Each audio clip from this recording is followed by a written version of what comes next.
Hey guys, welcome back to another episode of Chopping It Up on the Duplication Nation MLM podcast, which we also put up here on YouTube. This is an endeavor I do with my esteemed colleague, Jaime Loquier.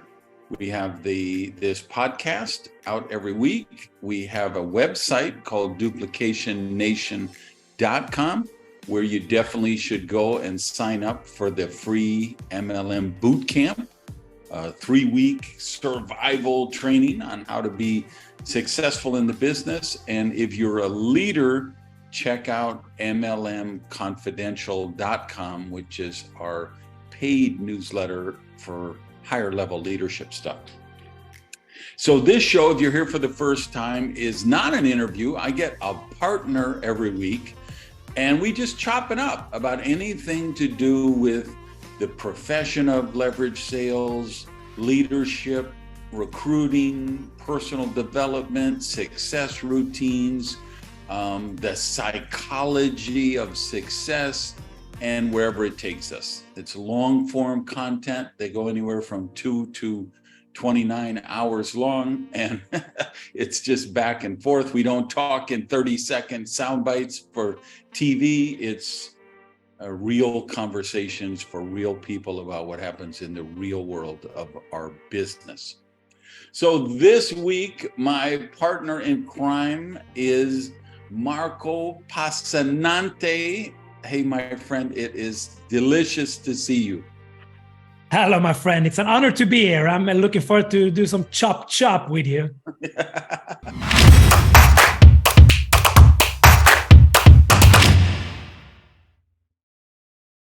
So with you, I think we have to start with the breaking news. You're now a father. Tell me how that's going. Yeah, that's true. Thank you. It's as they say, you cannot imagine it until you are there. I have to say, to get a little child, a daughter in my case, it's magical, Randy. Just holding her there. I think it takes life to the next level in the sense of meaning, in the sense of responsibility. It is truly special. So thank you. Yeah, just congratulations to you and your wife. I'm just so happy for you guys. She was born in like April? Correct, 18th of April. Okay, and so for anyone watching the future, we're recording this the end of June 2023, May, June, so not even 3 months old. Correct, 2.5 months old. And yesterday she had her first fever. So as a parent, it's a different level of anxiety and stress when you cannot do anything and you're seeing the temperature going up and up. So we got to experience the first stress of seeing your child suffer a little. I just flew home from San Diego 2 days ago, and there was a lady 1 row behind me on the other side of the aisle with a baby that was, I don't know, colicky. Her teeth were coming in, or his teeth were coming in. I don't know what, but I have more than 7 million frequent flyer miles in planes. I have never heard a baby shriek louder and longer than this one. This was from the connection from Dallas to Miami, 2 hours and 30 minutes. That kid screamed for 2 hours and 10 minutes of it, and just only stopped because it was gagging on it. It was, and that poor mother, mothers, what they do, there's just no, and parents, it's not just mothers, it's fathers too. But when I see a mom traveling with kids, it's like, these women are just instant sainthood. They have to qualify. They have to. And I think as a father, seeing the sacrifices the mother are doing, I think you get the respect of your significant other goes up, seeing a woman in that position, and the baby needs her. The baby wants the mother's attention, and seeing the sacrifices first on the body, Randy, when they're pregnant, to taking all the hits or whatever you call it on the body, and then they're recovering after. I mean, my respect for women went up so much for the sacrifices they have to do to put us on earth. Yeah, it's amazing. All right, let's dig into business. I love having you on because several reasons. First of all, you're a very high level achiever. You're earning an income that most people only dream of. You're a top recruiter. You're not one of these people who built a team 20 years ago and have been coasting on the coattails ever since. You're in the trenches, recruiting at a really high level. But maybe más importante, you had a couple of false starts in the business that were really difficult. You kind of had to hop around. I didn't even know all that much about your past till recently, just talking with, chatting up with people like, hey, I'm talking with Marco. Anything you think I should mention with him? And 3 different people said, oh, you got to talk to him. He was in Vema. They had a collapse. He was in Visalis. They melted down.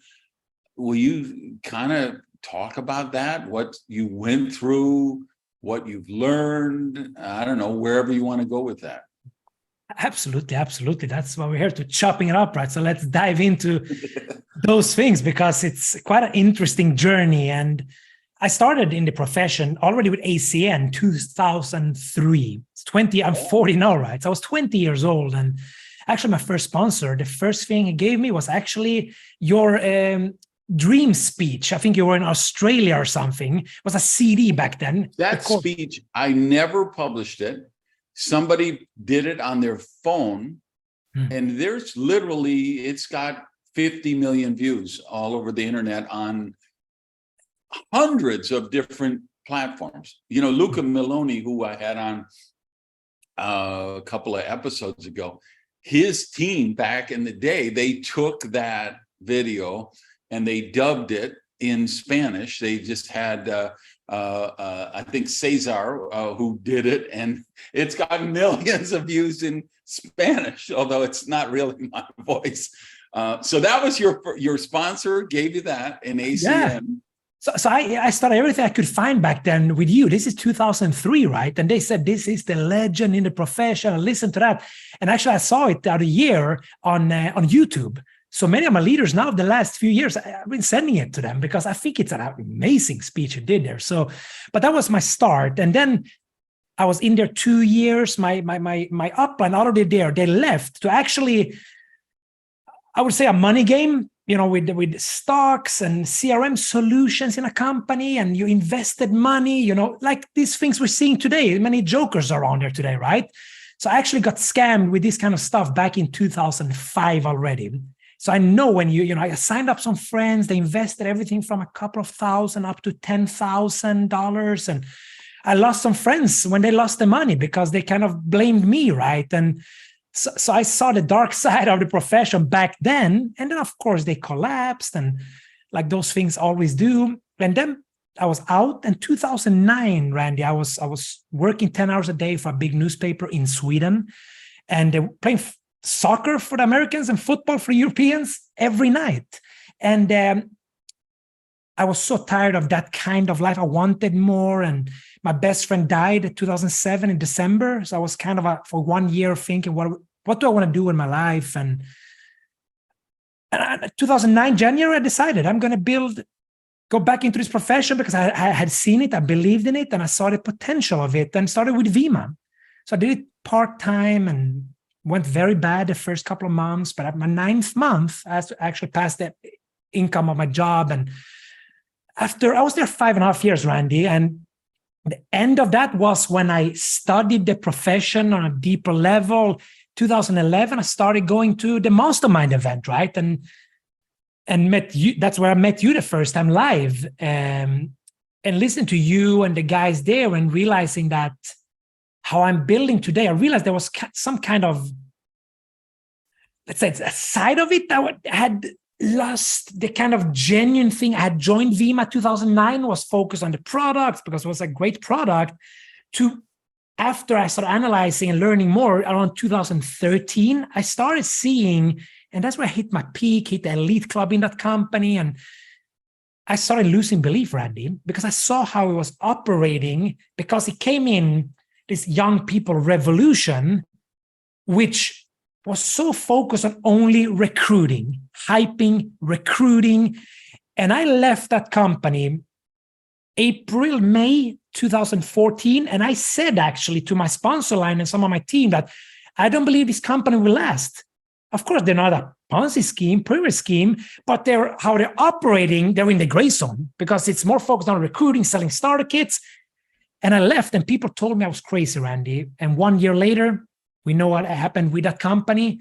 They got a check. Of course, when FTC came in and everything, it proved that they had a lot of customers, but they were running it on a just focus on recruiting base officially outside a message, right? So I saw it 1 year before. It was very tough to realize that I have to leave this because I don't believe in the long term. So that was the first kind of hit where I realized I have to leave, and it hadn't collapsed, Randy. So it was quite a stable business I had, but I didn't believe in it. And that's where I joined Visalis, one of the founders. I got to know him and he was my sponsor. Who was that, Nick or who? Nick Sonicola, correct. Nick, amazing. Nick, amazing talent. Really is a brilliant guy in a lot of ways.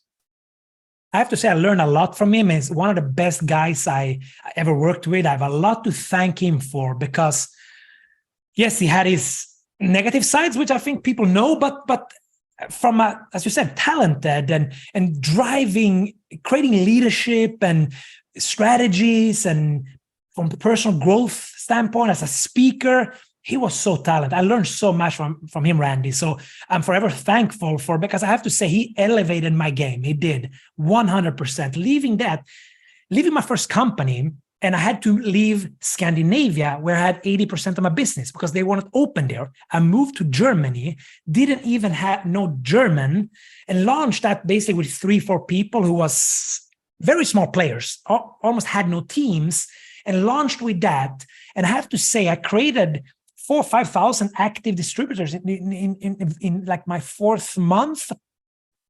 Was at 4,000 active with totally new people. And I have to say that was a lot because of Nick.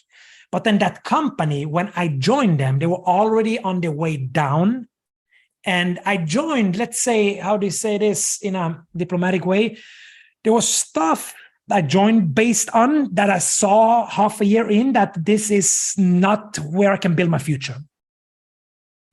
Yeah, I love Nick, and there was some real talent there. And they're still around. I think they're still doing it in Europe, probably still here too. They merged with Prove It, right? So they're part. That's what it was. Yeah, that's where they went.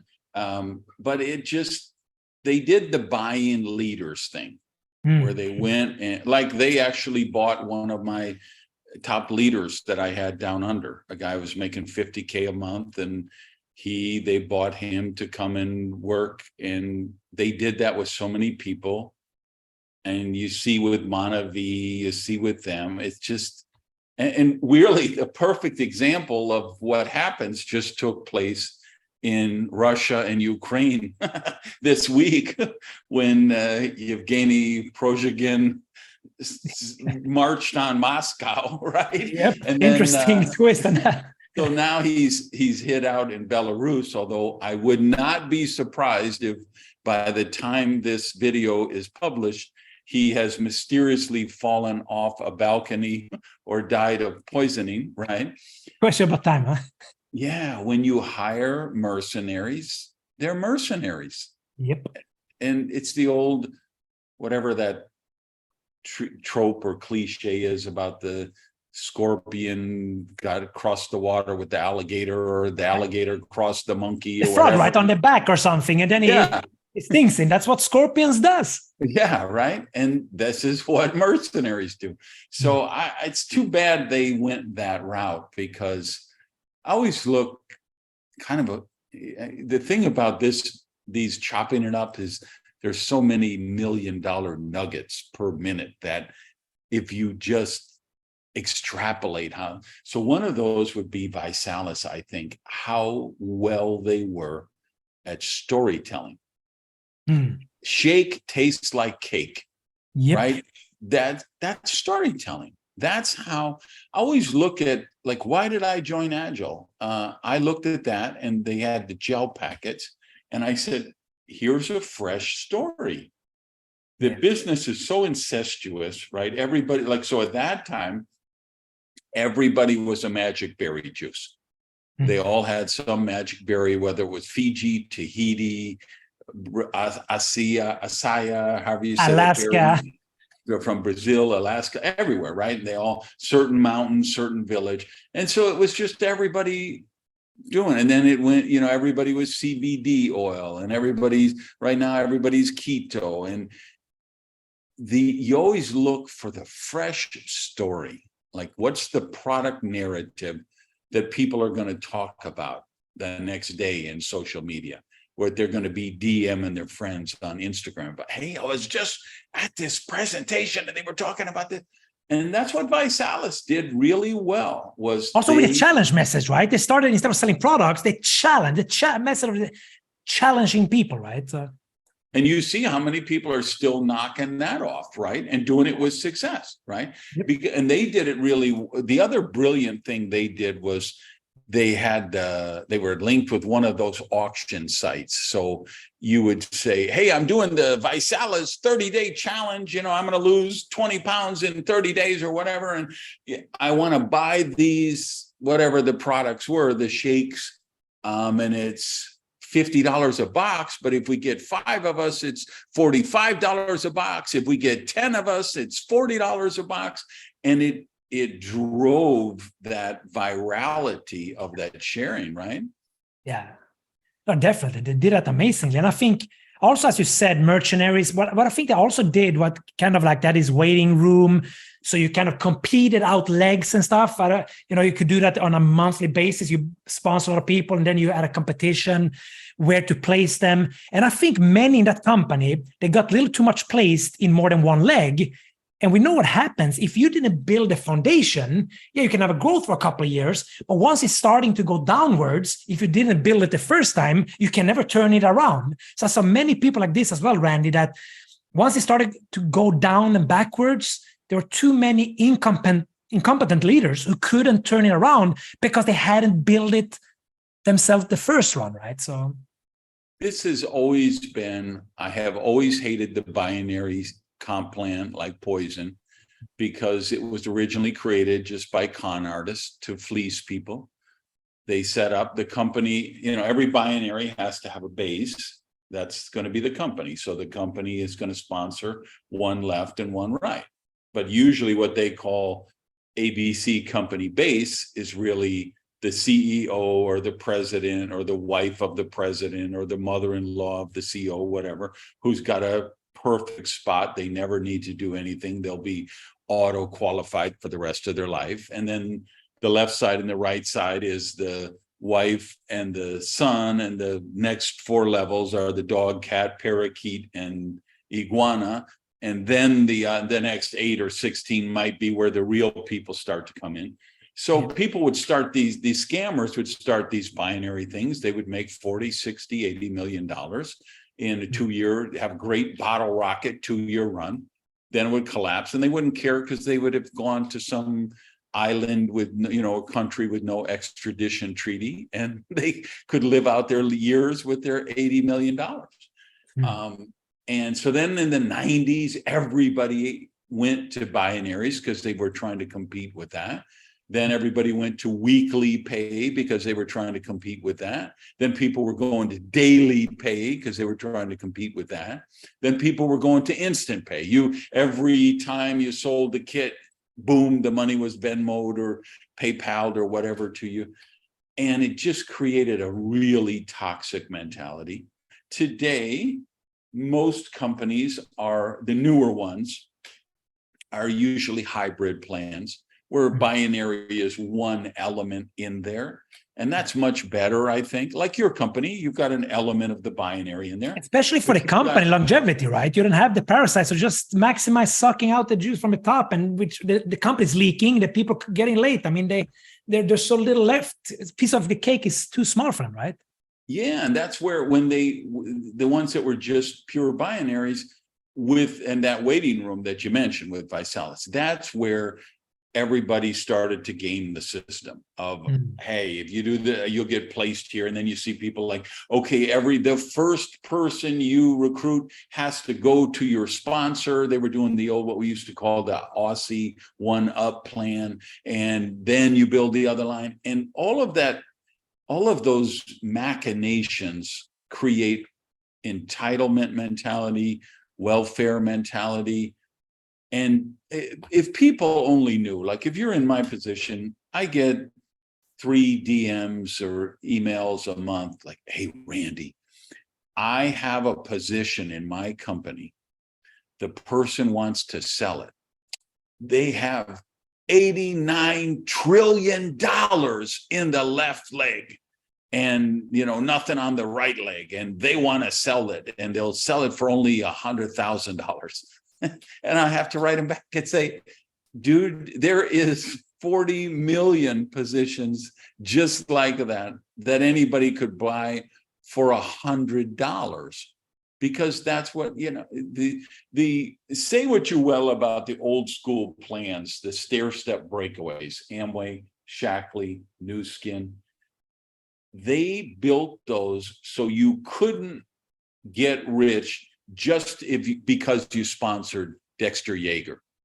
Yep. Wouldn't matter if you were the guy or the gal and you sponsored Dexter Yeager and he went out and did $500 million worth of volume a year, and you didn't have anyone else. At some point, he's going to break away from you, and you're going to get a override on his personal group volume. But his people are going to break away from him, and you're going to get capped your income pretty early, because that's the way you have to design plans, so that people can't just be one and done. You have to create a diversified team with multiple lines. And that's what got lost with those holding tanks and the gaming stuff. And I think the more people get away from that bullshit, the more sooner they're going to learn how to build a strong team. Absolutely. But it's sad to see how many still are doing it. I have a guy I sat with, he's a co-owner of a company. And he told me, because he's also a top distributor of that company, and the way they built a fully binary, and I asked him, because I looked at the comp plan and I told him, but this won't last. The money cannot make money long-term with this compensation plan. How much you're making based on the volume and everything. And his response was, yeah, in a while, we might have to look at that and change the compensation plan in the future for the top leaders. For me, indirectly, that means... Okay, hang on a second. What happened, I noticed I got kicked off my regular Wi-Fi. And so I was worried about the signal. So I changed it. And you froze, and so I don't know what got recorded, but you just started the story. You had a friend who was an owner of a company, and then he also was a distributor. Shall I restart the story and you cut there? Yes. Yeah, go from there, please. So I was talking to a friend. He's now a co-owner of a company, but he's also the master distributor, right? And they build it as a fully binary.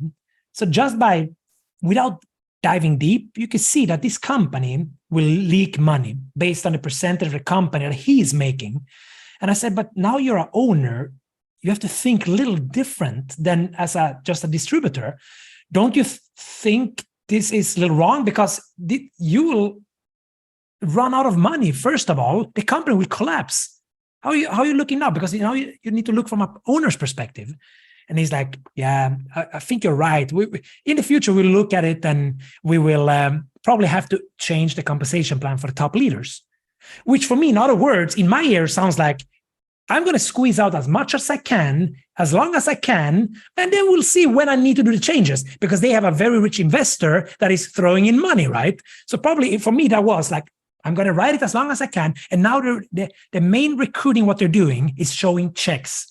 And imagine you coming in 25 years old, no experience, never saw the profession, and then throwing these checks that you can make this money, you make this with this little that, or so that is still happening a lot, Randy. So two people who will remain nameless both told me, yeah, the thing, I think Marco, he sees some of those people at the GoPro event who are always waving the checks and the Lambos and the rah-rah hype and bullshit.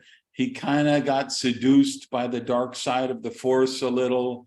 And now he's kind of realized that isn't where it is.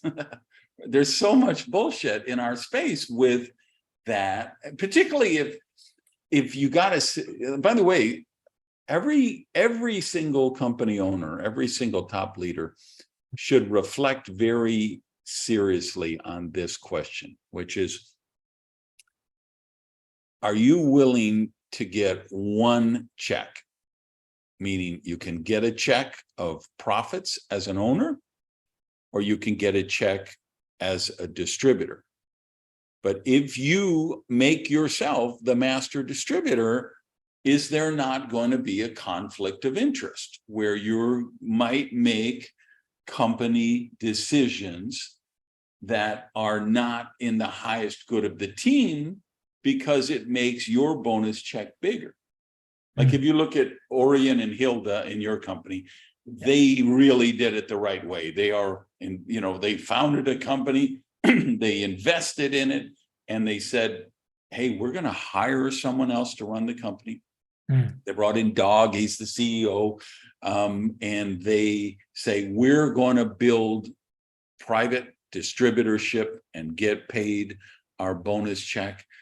I just wish more people would ask that question of themselves. Like, am I putting myself in a conflict of interest by trying to burn both sides of the candle? Yeah, and that's the perspective as well, back to the binary, right? Because that's with Orjan and Hilda, that's not a binary, which means they have to build new legs, which means I can surpass them. If I build more legs quicker, with less volume, with more legs, I could surpass them. So in that sense, it's more fair. But a pure binary, you put yourself there, as you said, and then left and right, and then you ride the whole volume in perfect balance without building, then I can never surpass you. Yeah, that's the thing with when you mentioned the ones who are building with the checks. That's the problem. Because, yeah, if you're at the top of the binary, or what happens way too much in our space is they're somewhere in the binary, but they're guaranteed a cooked leg, which means they don't ever have to build that leg. They're going to be auto qualified every pay period. It's the people underneath them do not have the same opportunity for success. They really can't pass them at some point, even if they work harder. Because particularly, and this isn't just true of binaries. There's a lot of different, even in other hybrid. Because there is many advantages with binaries as well, right? There is many advantages with binary as well. So, but the thing with the auto qualifying people is, if you say, okay, so my sponsor is Jimmy and he's auto qualified, he's got a cooked leg, so he only has to build my leg. So it's 2 times easier for him than me. That's not true.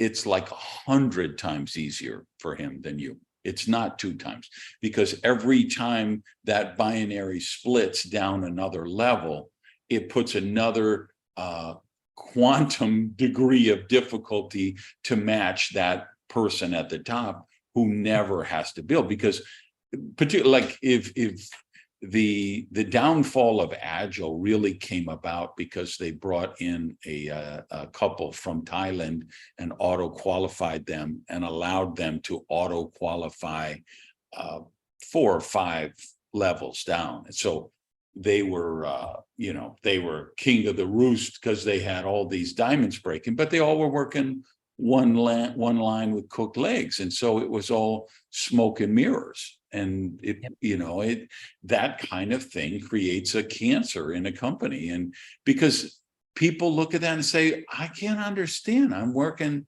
10 times harder than her. How come she makes 5 times more than me? I can never catch up. And eventually they look across the street and they say, I think the grass is greener on the other side of the fence. No, definitely. But if we're talking about that topic, I think after Visalis, because I resigned after 9 months.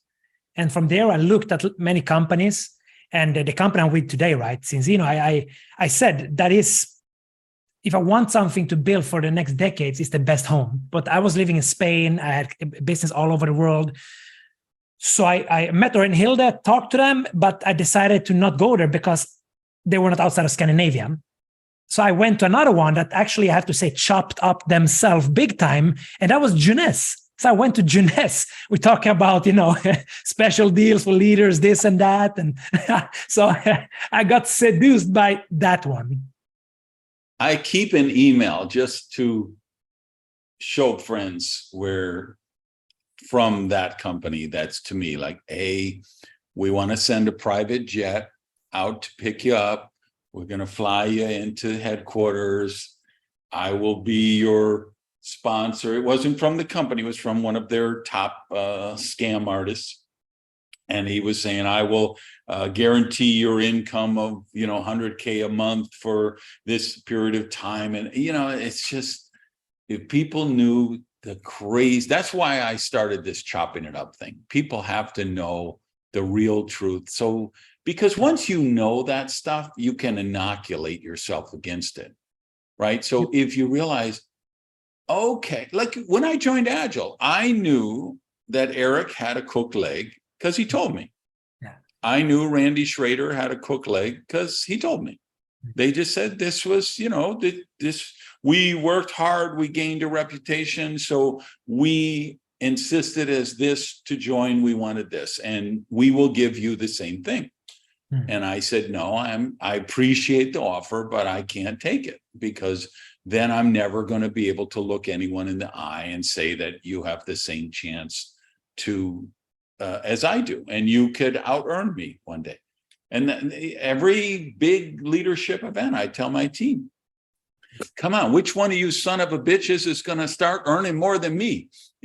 I'd be challenging them because I want 10 people who earn more than me, because of course that's actually going to make me earn even more and more and more. You know what I mean? But when you do these deals, it hurts. It kills morale. It becomes a cancer because they're not disclosed usually. And so people get so frustrated, and that's when they think, oh, the problem is me, because I keep going to these annual events and everybody's driving those bonus cars and everybody's winning those trips and telling the quick stories only, which then holding up those big checks of $240,000 a month. And then you have all the real con artists who are printed in that work from home website from the Netherlands where everybody buys their publicity from Ted Nugent. If you don't know about that stuff, you can't inoculate your team with it. And so same with all these MLM crypto scams.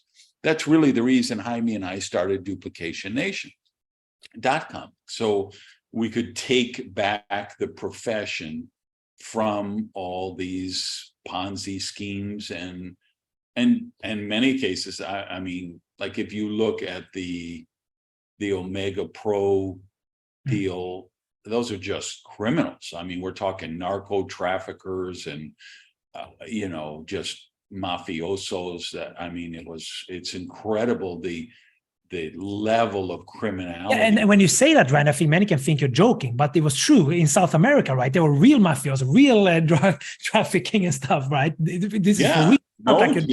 Make sure anybody listening knows. No, I'm not joking. I mean, literal. By the way, I don't know if you know this, but that narco trafficker that they arrested in that neighborhood in Mexico City, he's already out. because the whole Mexican judicial system is so corrupt that they threw out, they raided the place, they found the guns, the money, the drugs. They threw out all the evidence, and he's back on the street. So I'm sure he'll be, putting out a new recruiting message on Instagram any minute now for whatever his next deal is. Yeah, but it's sad to see how many people get hurt by this. I know so many people because I've been so long in the industry as well. So many ask me, Marco, I joined this company. What do you think?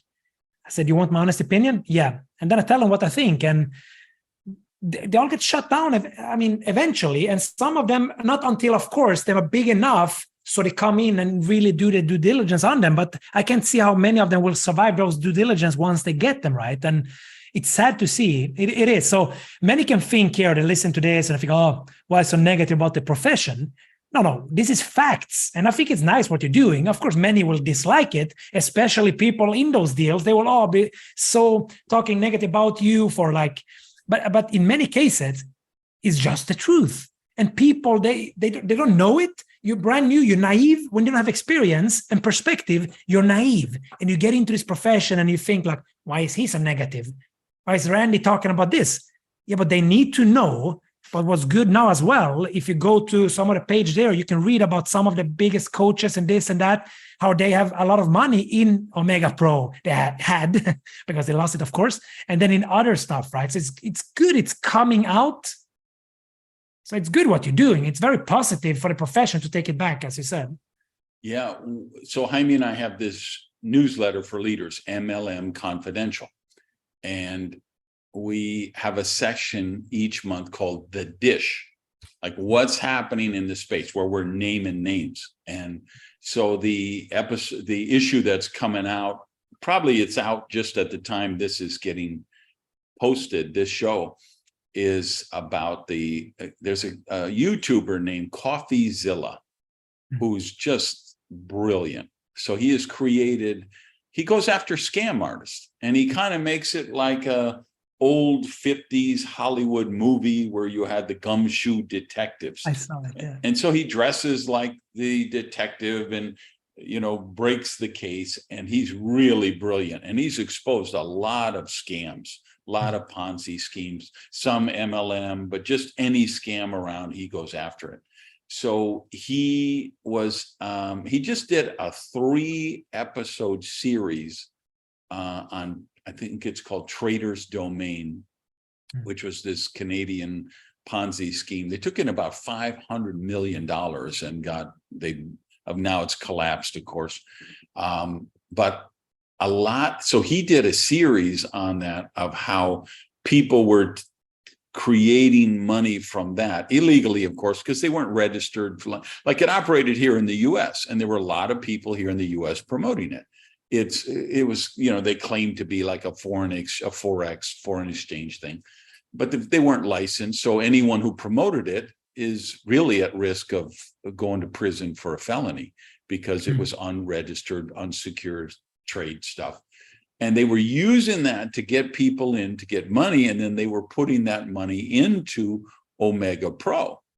Wow. And there was a lot of hype around it. And so CoffeeZilla, basically, I think he was a big impetus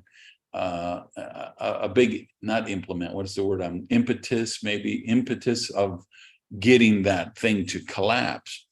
And so so he put out a list, or it isn't out yet at this time, but he's put out a list of 500 people who were in on that deal.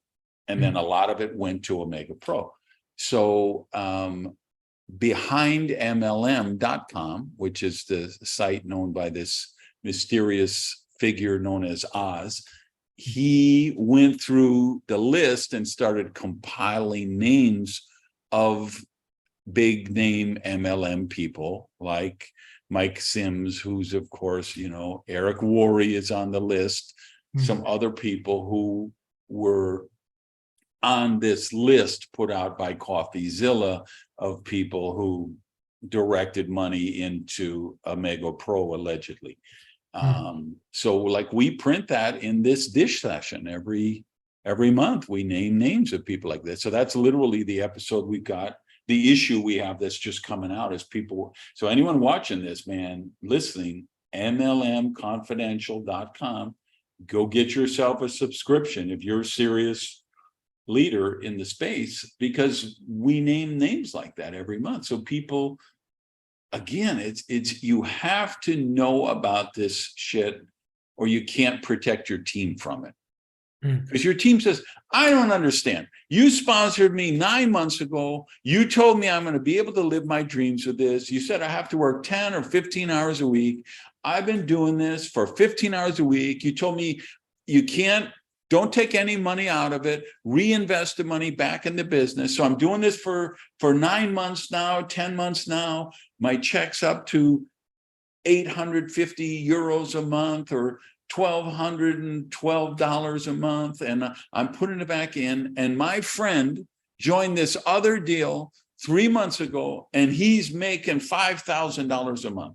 So you lied to me. Why did you get me in this lousy deal? If I would have joined this deal my friend is in, I'd be making $5,000 a month. And somebody has to tell them the truth to say, well, yeah, but if you were robbing banks, you might be making $50,000 a month. But do you want to rob banks for a living? If you want to be a contract killer, maybe you could make $500,000 a month. But do you want to be a contract assassin? Are you happy? Can you look yourself in the mirror every morning when you're shaving or doing your hair or whatever, and know that you make your income by exploiting and victimizing other people? Which it is, right? I mean, if you get somebody to invest, just like I was scammed at 22, right? I got friends to invest 8K, 10K, 5K. They lost their money. So with the knowing, there's one with, the biggest scam out there ever, probably OneCoin, right?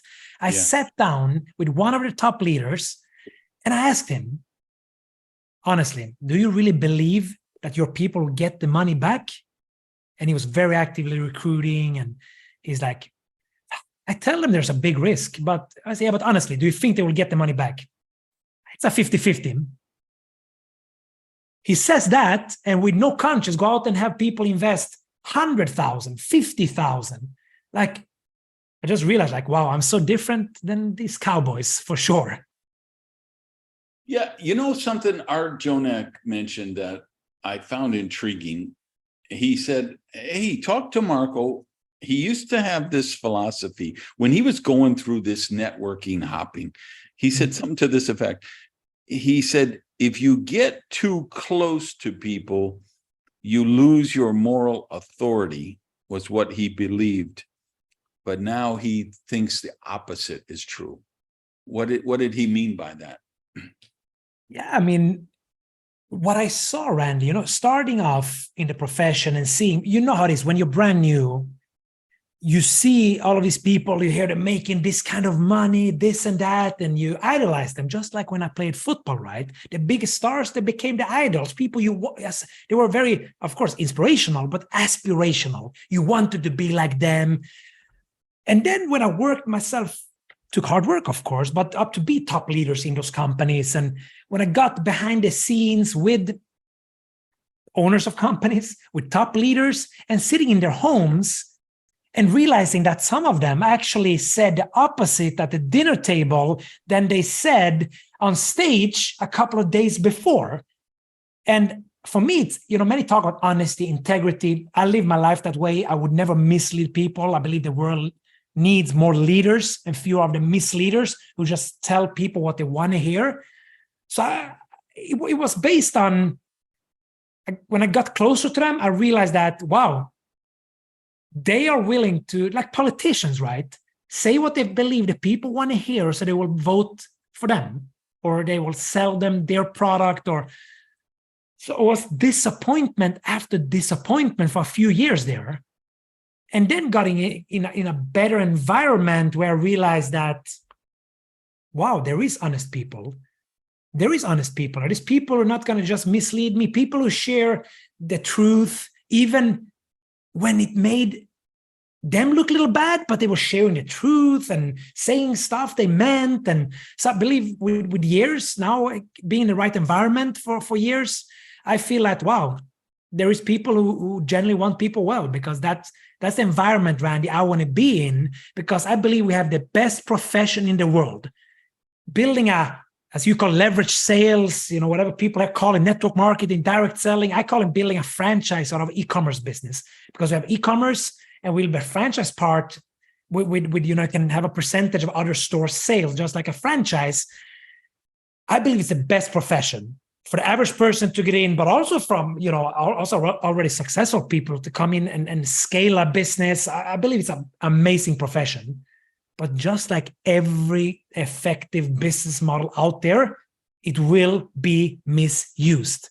And that's why we want people to be aware of that. And that's why I like what you do, based on those disappointments, as you mentioned, seeing people who are willing to mislead people for their personal gain. And I'm the opposite of that. And that's why I like what you're doing. Quick note, I want to insert in here for people who are listening in the United States. Don't use the franchise analogy, because there is regulatory precedent set that they don't like that language. So that's every country has its own unique idiosyncrasies and laws, and one of them here in the US is the franchise model. It's a very highly regulated model with a lot of legal precedent set in terms of languaging, how it's marketed and promoting. And so they do not want us in direct selling, leverage sales, MLM to present our business as franchise. Which is a great point, right? So we'll have to add franchise-like. Yes. Because it's kind of franchise, right? It is. But as you said, from a regulatory standpoint, they want to protect. Yeah, I'm trying to think, I don't know if it was John Milton Fogg or it was the guy who wrote the Next Wave books, but we used to call it the People's Franchise. Back in the day, and that was a really effective thing, but we ended up stopping using that because it was getting so much heat from the regulators that they felt like we were misleading people, which is really unfortunate, because we weren't misleading people in any way. It truly is like a personal franchise, like the idea of a McDonald's or a KFC or a Midas muffler or a yoga franchise is, hey, we built out this system, we have training, we have expertise, we're going to help you shop for the location, we're going to help you get financing on your business, we're going to show you how to hire good people, we're going to show you the marketing tools we've developed, we've created a nationwide marketing campaign that you will contribute to and benefit from. And if you go to McDonald's, it's down to the level of, we will show you how many people to work at the shake station and the French fry station and the grill, and how many people to have at the counter. And you can take a 17, 18, 19-year-old kid who his mother wouldn't even let him borrow her Toyota, and he's basically running a restaurant doing $4 million a year, and he might be the night shift supervisor, or she might be the night shift supervisor, because of the franchise system. And at its ultimate level, that's what we want people to do here, is create that step by step by step duplicable system. Here's a tool you use to screen through potential candidates. Here's the tool you use if they're interested in the product line. Here's the tools you will use if they're interested in building a team and developing residual income. Here's the training outlines to follow. You know what I mean? So it really is the equivalent of a franchise for your own personal talent. So it's a really cool thing. Yeah, it is. And also, to simplify how we make money, just like a franchise, if you're a founder of McDonald's, you started the first McDonald's, you make money two ways. First, customers coming to your restaurant, your store, buying hamburgers. Second income stream, when you make a franchise out of it, is other people open a McDonald's and you have a percentage of other store sales. That's how we work, but with an online shop instead of a physical store. So yeah, makes sense. 100%. Give me.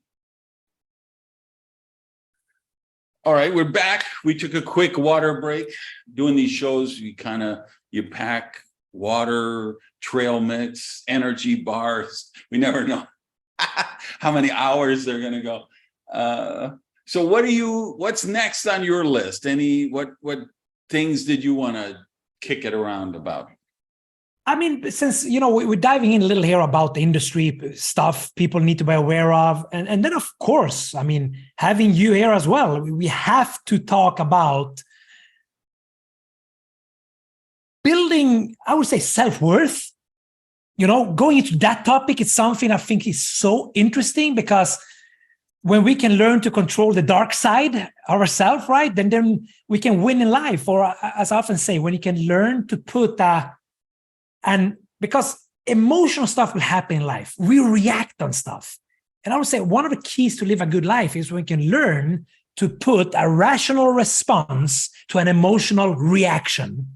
So I want us to dive in a little there, and I want to hear your thoughts on that as well, because decades, probably 4 decades almost, right, in the profession, and you helped so many people grow, develop into leaders, win big in life, in this profession, outside of this profession. So we have to go that route, Randy. That's the most magical part of the business, I think. And it's what saved me. Network marketing saved me. Saved my life. I really believe that, because the integral part of the business that's baked into the cake is self-development and personal growth. I didn't see that in any other business. I have run restaurants. I owned a hairstyling salon. I published a magazine. I've invested in numerous other small businesses, retail things. I'm, of course, a professional speaker. Now I'm an author for 14 books now. So I've seen a lot of different businesses and professions, but none of them have this self-development baked into the cake the way we do in our business. And as someone from my scenario, where I just come from a very crazy, dysfunctional family of origin that has a lot of people with a lot of issues, and I'm really happy to say has advanced a great deal. I love and adore my mother now, and I have such a beautiful relationship with her, and I'm so happy it has evolved that way. My kid sister, Lisa, I'm so proud of her and the way she has built her life and, advanced. But you never would have believed that if you saw my family back in the day. And I am proud and humbled to say, I think I was a big catalyst for that, because I got involved in network marketing, and they started telling me to listen to Wayne Dyer audios and Jim Rohn audios. And I was in Amway when I first joined the business. So they have a ton of the tape of the week back then, book of the month back then. So I got exposed to Think and Grow Rich and the magic of thinking big and the richest man in Babylon. And that led me to the Unity and Science of Mind churches, where I got exposed to Reverends Eric Butterworth, Charles Fillmore, Ernest Holmes, Catherine Ponder, and on and on. And that was a transformation for me, because I've talked on a couple of shows about being on the autism spectrum and how when I grew up, no one knew what that was, including and especially me, right? What I think people should know is that autism wasn't even registered as a diagnosis until 1980. So I was born in 1959, all right? So I was 21 years old before the first psychologist on earth came up with the diagnosis and said, hey, there is this thing called autism.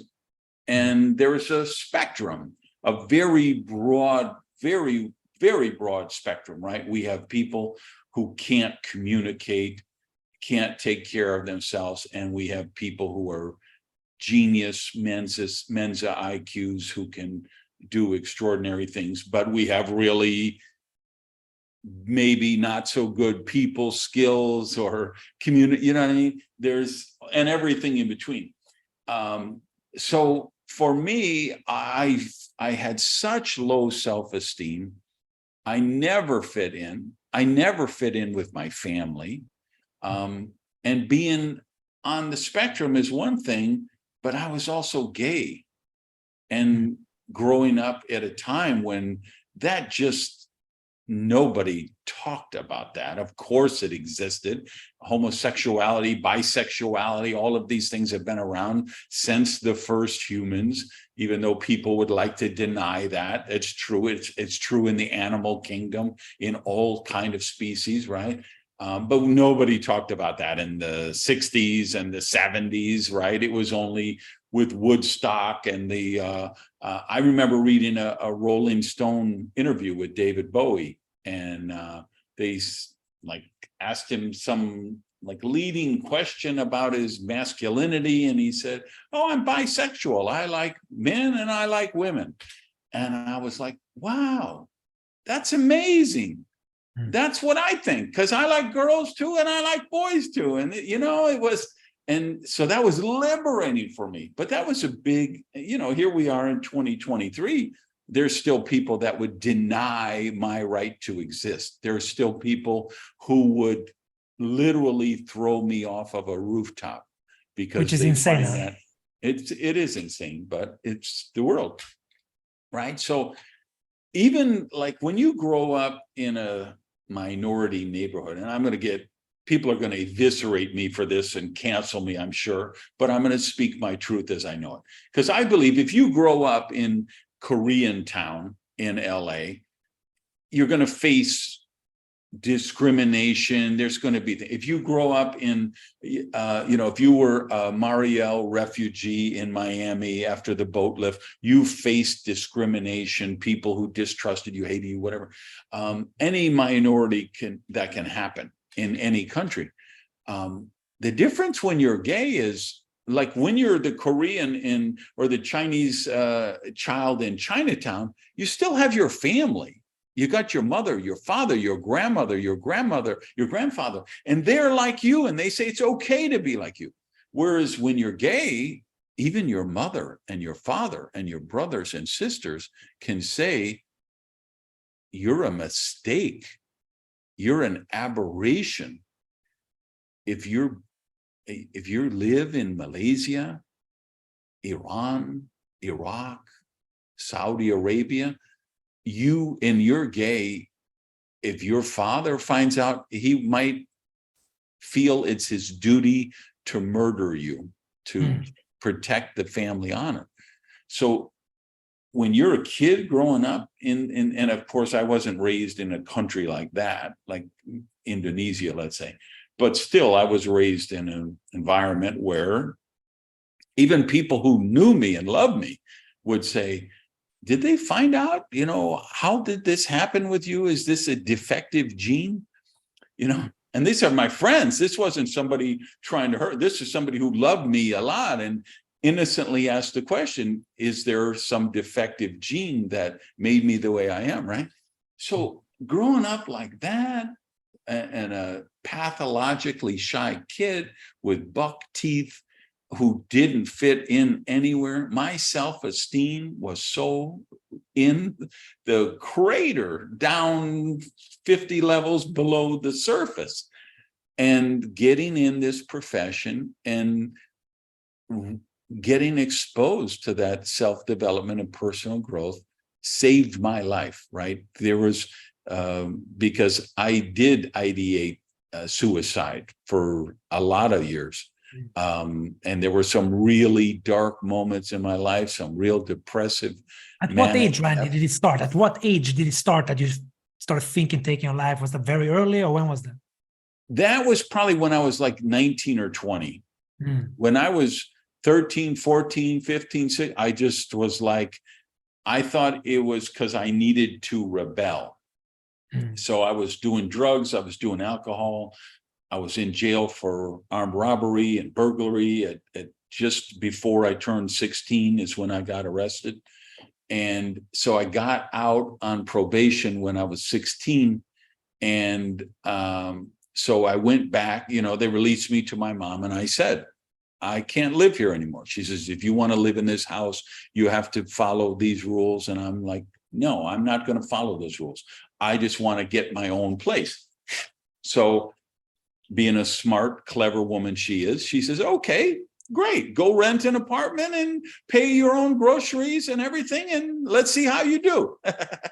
And so I got out, and there I was living by myself. And I didn't pay the light bill. They just turned off the light. I didn't pay the rent bill. They would put a 3-day eviction notice on my door. And so I kept getting these lessons from the universe that said, actually, if you make a contract with the phone company or the power company, you have to pay that bill every month. Otherwise, they're not going to provide the service anymore. And if you want this landlord to let you live here, you're going to have to pay the rent every month. And so I had to grow up quickly, because my mom obviously thought I'd be back in 2 weeks, but I didn't go back. I made my way into the world. So I lied about my age. When I was 16, they opened this Red Lobster restaurant in my town, and I wanted to be a waiter because waiters made a lot of money. They made a lot. I was a cook, and waiters made a lot more money than cooks because they got tips. So I was 16, but I had a pretty good mustache going. And so I lied to Red Lobster and said I was 19, because you served alcohol, so you had to be at least 18. So they hired me.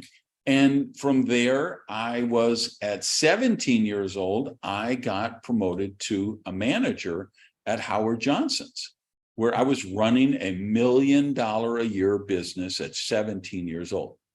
And fortunately, because Howard Johnson's, even though it was company owned, it was like a franchise where they had systems for everything. So I was literally calling in my payroll every week, my profit and loss statement every month, posting my accounts, created a P&L statement every month. I learned so much at 17 years old, right? But so I thought, okay, once I need to rebel and be my own guy and have my own apartment and all that, and then it'll be perfect. And that's I got to that age, and then I realized, no, I don't fit in with this world. I'm different than all these other people, and I don't deserve this. And somebody is going to come and find out, and then they're going to take this all away from me. And I actually joined network marketing with Amway when I was 20 years old. And so that was, at least I started getting that personal growth stuff. But I have a journal down here in the desk drawer that no one in the world has ever seen but me. And in that journal is my farewell letter that I wrote to the world one Christmas Eve, when I had just broken up in my relationship. It was like the 11th negative dysfunctional relationship in a row. I wanted to be the good guy. I just said, you keep the house, you keep your car, I have a car, I'll take my clothes, you keep all the furniture, I'll pay all the bills. I want to be a good guy about this. And I had a bunch of frequent flyer miles from traveling around building the business. So I cashed them in, and I went to the airport Marriott Hotel in Miami. And I still can't drive by it anytime without remembering that night. So it was Christmas Eve, and I was alone in this miserable fucking hotel. And I mean, I love Marriott. I'm a lifetime titanium now. So they're treating me right. They're always putting me in a beautiful executive suite. But back then, the airport Marriott on Lejeune Boulevard, and you had a view from my room of a dumpster from the motel next door. And it's Christmas Eve, and I'm all alone, and I'm just like, so I wrote this letter, and it wasn't like a suicide note. It was just like me summing up, okay, this is how life went. It hasn't really worked for me, whatever. And fortunately, I had a therapist I was working with, and I called him, and he recognized the emergency and called me right back, and, you know, saved me from doing something that would have been really, really tragic. But that process that had to happen, Marco, was the reason I broke up with that 11th dysfunctional relationship is because I was causing them all to be dysfunctional, because I hated myself. So I was never going to let anyone love me because I didn't love myself. I couldn't even let people like me because I didn't like myself. And it kind of came to a head when I was 30. I had my restaurant seized by the IRS and auctioned off for taxes. And I had to sell all my furniture to eat. So I was sleeping on the floor. And I started doing personal growth 2 hours a day, every day, because I had nothing else to do. I was looking for a job, and I was sitting on my floor. I still had my TV, because the last thing you sell is your TV, right? Even when you're sitting on the floor, you're sleeping on the floor, you're going to hold on to the TV to the last possible second, because the TV is your escape. Today, you could do it on your phone with YouTube or whatever. Back then, we didn't have that. So the TV was the only thing that could take your mind off your life of miserable existence, of not quiet desperation, but loud desperation. And so I'd be up all night watching infomercials on how to get rich, and, you know, but then I'd wake up in the morning and I would read Ernest Holmes and Charles Fillmore books on the science of mind and prosperity. And it took me 2 years to get out of that funk, I feel like, and I felt like I completely remade my life in that 2 years. And the fascinating thing with biology is that over the course of 2 years, you literally replace every single cell in your body has been regenerated. Your hair, your teeth, your skin, your kidney, your liver, your toenails, everything has been in a 2-year period of time. And so I was biologically going through the physical transformation of replacing every cell in my body. And I felt like during that 2 years, I was going through the psychological same regeneration process. And my last book is called Radical Rebirth. And it's how to kill off the old you and create a new version of you. And I didn't even know when I wrote it that the reason I wrote it was that Christmas Eve I spent at the Marriott Airport Hotel, where I was going to kill myself. Because it took me all of those years of therapy and processing and self-development and personal growth to recognize this really simple but profound truth that if there's a part of you that you don't like, you can kill off that part of you. You don't have to kill yourself. You can kill off the parts of you that you don't like, and you can replace them with character traits and behaviors and thought processes and actions that you do like. And you can grow into the kind of person you are meant, I believe, to become. And it wasn't until after I wrote that book and I was doing the publicity tour and going through all these interviews that it kind of dawned on me, Holy shit. The reason that book came about is because of that night on Christmas Eve. And so I really mean it. When I say at 30, I was in a hiatus in between companies at that time. And it was shortly thereafter when I was doing that self-development during those 2 years where I said, man, I got to get back in the business. Like when I was 30, when I lost the restaurant, I was $55,000 in debt with no house, no car, no credit cards, and no job. So, and $55,000 to me at that point in my life is the equivalent of $30 million to me today, right? Literally in who I was and what my earnings potential were and everything. So I'm 55 grand in debt, and I'm thinking, man, if I could probably get hired at Denny's to be a manager, and they were paying like $30,000 a year at that point for a salary. And I'm thinking, I owe 55 grand, how long is it going to take me? And I said, I got to go back in network marketing. I got to get somewhere where I can make 10 grand a month and work my way out of this debt. And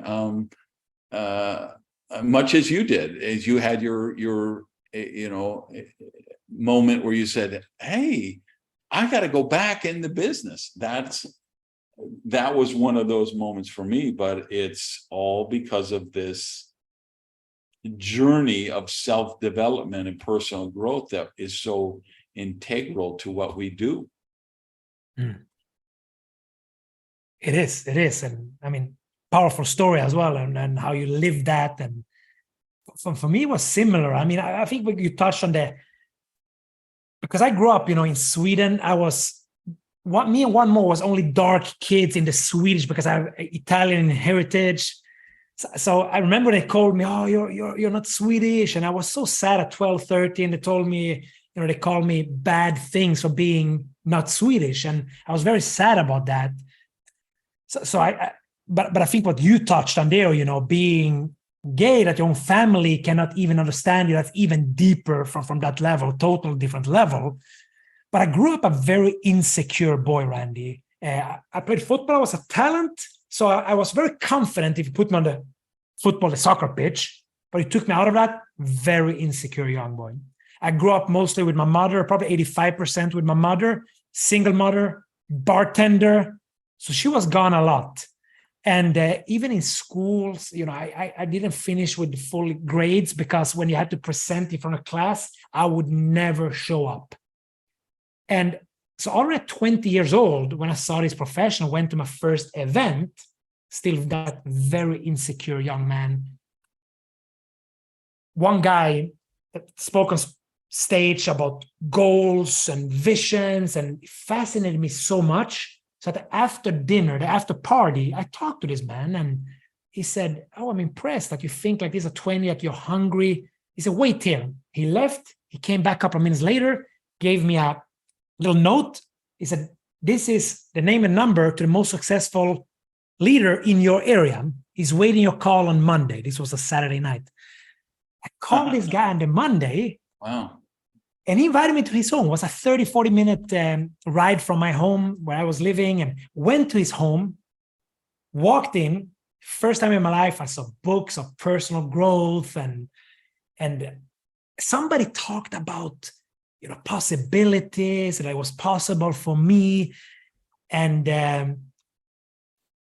it was probably that was one of those seminal moments of my life where he gave me a Tony Robbins CD and a book. And I went home, and I didn't even listen to the CD. And then he told me a couple of weeks later, have you listened? I haven't yet. And I still remember when I sat down and pressed play on this CD, and wow, it planted so many seeds in me. That started shifting, that maybe there is possibilities for me. And then I started ordering everything I could find and read. And then one thing that changed everything for me was when I heard one speaker say, your mind cannot hold two thoughts at the same time. And I started analyzing this, like, wow, what if this is true? And I said, you can if you're aware of a thought, if it's negative, you can replace it with a positive. You can train this thing. And I started like, okay. So I started training because he talked about catching that negative thought, replacing it with something. And then he said, number one, awareness that you're negative, because maybe you can have a negative thought about self, and maybe you're right to have a negative self-image, but at the end of the day, does it really serve you? So what if you could catch it? Number one, be aware of it, catch it, replace it with a more positive, reinforcing thought. And I started practicing this, Randy, and started analyzing myself and realized how negative I was. And they also talked about designing yourself. So I sat down, I wrote down how I wanted to be. I wrote down, I want to be a classy person. I want to be a leader. I want to be confident. I want to be this. And I started really working on aware of my negative thoughts, catching it, replacing it. And I started designing myself. I even ordered a book called Gentleman. How do a gentleman eat, talk, dress? And I started changing my whole identity. This is at 20 years old. Of course, this was a process, took a few years to even start building that confidence, but that was the shift. And that's why I'm forever thankful for this profession, Randy. And I'm going to work with this profession for the rest of my life, because somebody was that somebody for me. I'm still sitting down with people way down in the organization who's brand new, and people every now and then ask me, Marco, with all this experience, all these years and the success, and you still sit there with the newest person? I say, yes. For me, that's where significance lies. Success is what I do for me and my family, build me, brand me, and significance is what I do for others. When many say on stage, oh, I love helping people. Yes, but if you say you do and you don't, then do you really? So that's something I go back to myself all the time, Randy. Like, I love helping people. So that's why I have to ask myself, who did I help today? So when I prospect people, you mentioned at the beginning, yeah, you're still a top recruiter after all these years. Yes, I am. Because I know what a powerful tool we have. And I know how powerful I am if I focus on that individual, on their development, on giving them a tool, giving them the books, the audios, for them to help to see the possibilities for themselves, and then be that beacon of light of possibility and help them guide and help them make that shift from an insecure human being to help them believe in their dreams, and in the process working towards that, helping them believe in themselves. That's why I'm so passionate about being that somebody for somebody, like this somebody, a man called Magnus, was that somebody for me, right? So Natalie and Federico, when you're doing the editing for this show, you're going to need to grab the last 10 or 15 minutes and make an excerpt. Honestly, I'm just I'm thinking about the story of me telling what it has meant to me, and then what you have just shared there.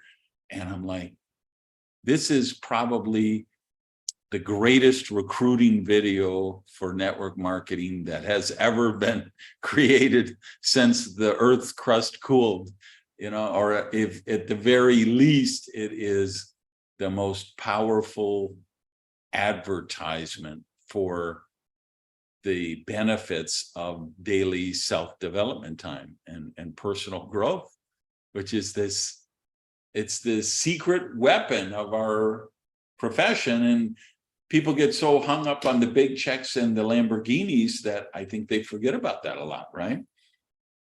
Absolutely.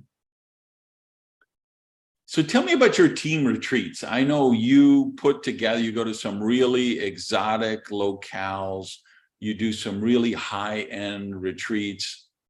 What's the process of that? What do they look like, and how do they work for you? Yeah, so I just had one. We had one this weekend with some of the main leaders for the German-speaking countries, right? And that was in Greece, and you qualified by certain ranks or certain production. And then in this case, we had a big villa where we had 15 people coming in, and where we have chef there, so some good food, and then we do some, often we do some excursions, some exercises together, team building things, but we also do deeper level workshops where I actually did my workshop this Saturday was on self-worth and going into detail how you build that self-worth to step into your greatness, because we all have the seeds of greatness inside, right? So it's a mix of having fun, food together, conversations, personal time together, mixed with coachings, workshops. So it's also showing, of course, the kind of possibilities, help them dream bigger in a nice setting. Like 2 years ago, we went to Dubai, where I rented a yacht for dinner, and I think we were like 65, 70 people on a big yacht with food, and just to get the chance to help them to, of course, elevate their thinking of what's possible, but then in a mix where you do that, show them also the way, building that self-worth, building the skill sets, building the hunger. So the whole purpose is just a mix of helping them believe bigger, but showing them way how they can get there. And of course, the glue to this profession, the relationship building. So that is the focus of those. So not to skip over it, because I think it's really important. So this is a meritocracy, right? They have to achieve certain ranks or benchmarks in order to participate. Absolutely, absolutely. And I think that's a mindset we need to fit on, where we live in a society today where you want to give prizes to kids for just participating, or parents, sadly, who often give too much for the kids without they have to do any sacrifices. And then they get out in life, and life is sadly not adjusted to you, right?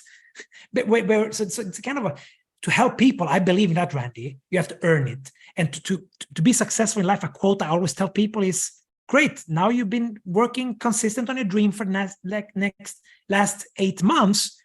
To be successful, you just have to keep deserving it long enough, and then one day you'll get it. So keep deserving long enough, and then eventually you will get it. So it's believing that, of course, you have to do something to qualify. So yes, it's definitely based on it. All right, so I'm going to go on record right now in 2023 and say in 2043, you're going to have a business worth at least $50 million. And I believe that because of who you are and the track you're on. And I think that's a very doable thing. So you're going to be worth $50 million. Your daughter will now be, your daughter, who is 2.5 months old right now, is going to be 20. How are you going to handle that situation? I'm going to put you on the spot and nail you down now as a brand new father who's just beginning to think about this. How are you going to manage this? Because a lot of people who watch this show have to deal with this issue. They are high-level achievers. They're making extraordinary incomes, and they have kids, and they don't want the kids to be entitled, spoiled, neurotic, coke addict, homeless people. How are you approaching that? What are you and your wife thinking at this point? I mean, it's a very relevant question, right? And maybe after my answer, some listeners going to say that I have kids are 26. Ha, you've believed that now, Marco, when she's 2.5. Let's talk in 20 years and we'll see, right? So maybe what I say now will be absolutely not relevant. But from what I'm analyzing is kind of like, okay, what can I do? It's one thing I want to have. I don't want to give her stuff for free. That is one thing I'm thinking. She will have to keep deserving it, right? So she wants this. Okay, what can we do? Maybe if that's at early as well, self-development, like I got introduced to at 20, right? Already at 10, maybe read a book, summarize a book for me. I pay you for this.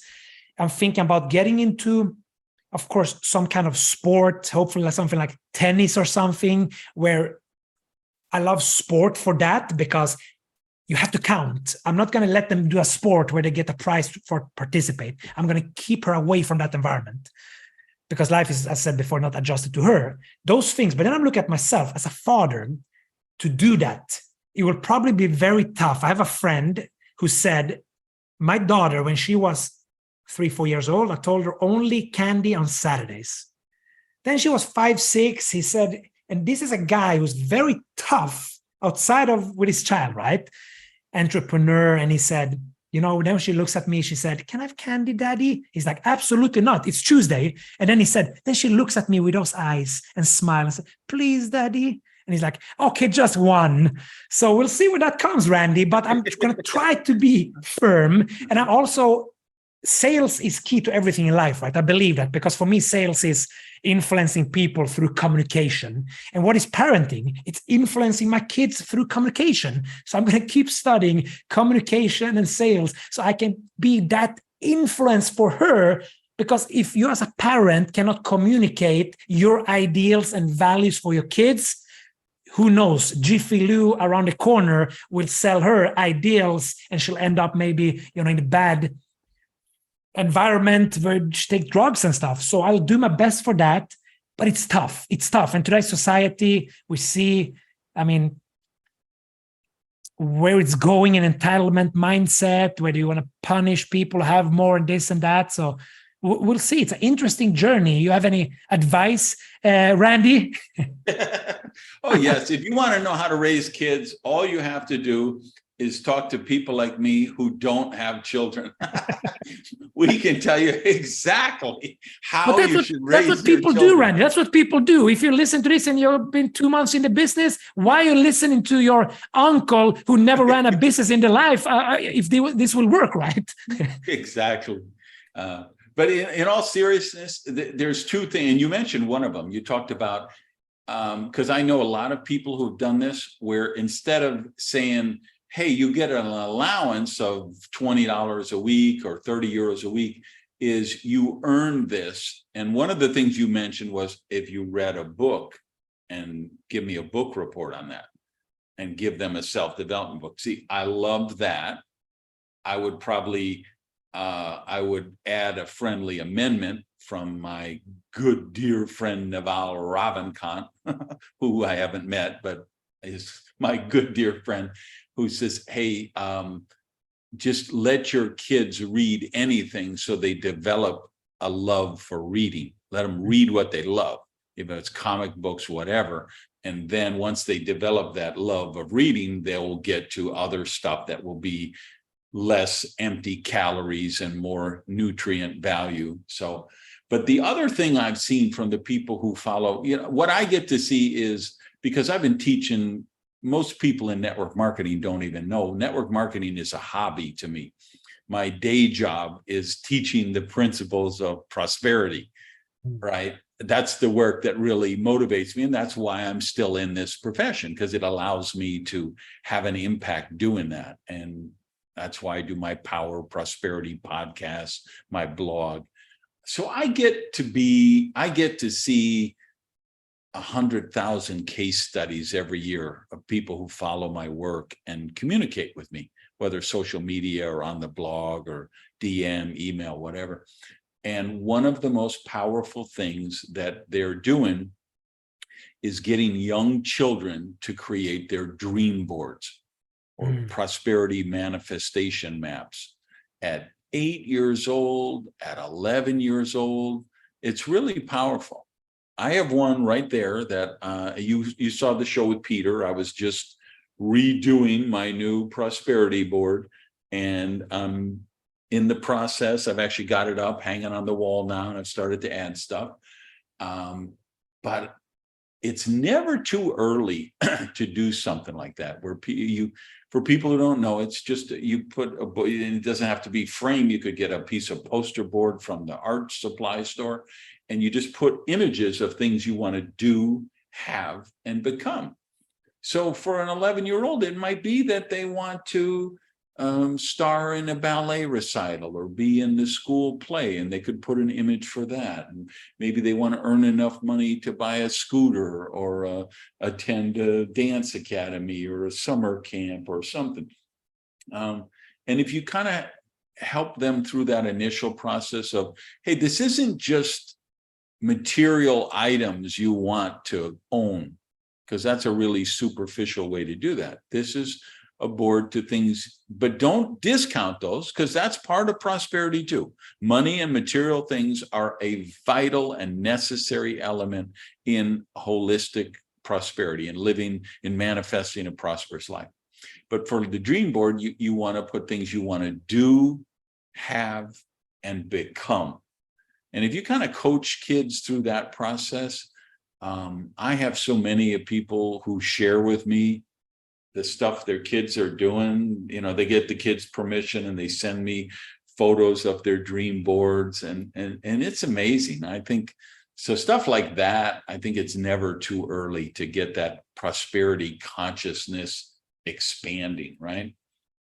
100%. And yeah, you said in one training, I heard that maybe 10 years ago or something, you said, don't ever, also because go and be back to being an example, just like in the business, right? Be an example for the kids. And you said, don't ever let your kids see you give up on that or take down that and show them that you gave up on your dreams, right?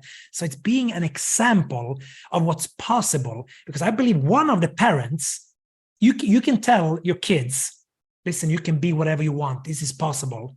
And they look at you and like, yes, daddy, yes, mommy, but why are not you?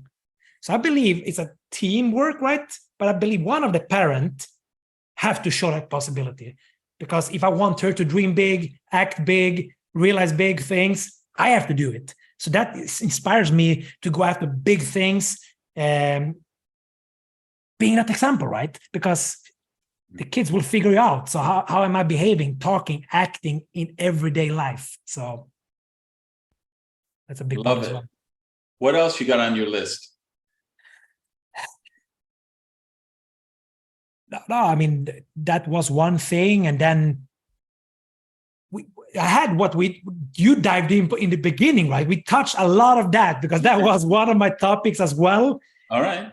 If you don't have more, that's okay. I just want to make sure I'm not cutting you off. Yeah, I had what we talked about it before. There was some leadership stuff. Then was some different topics around that.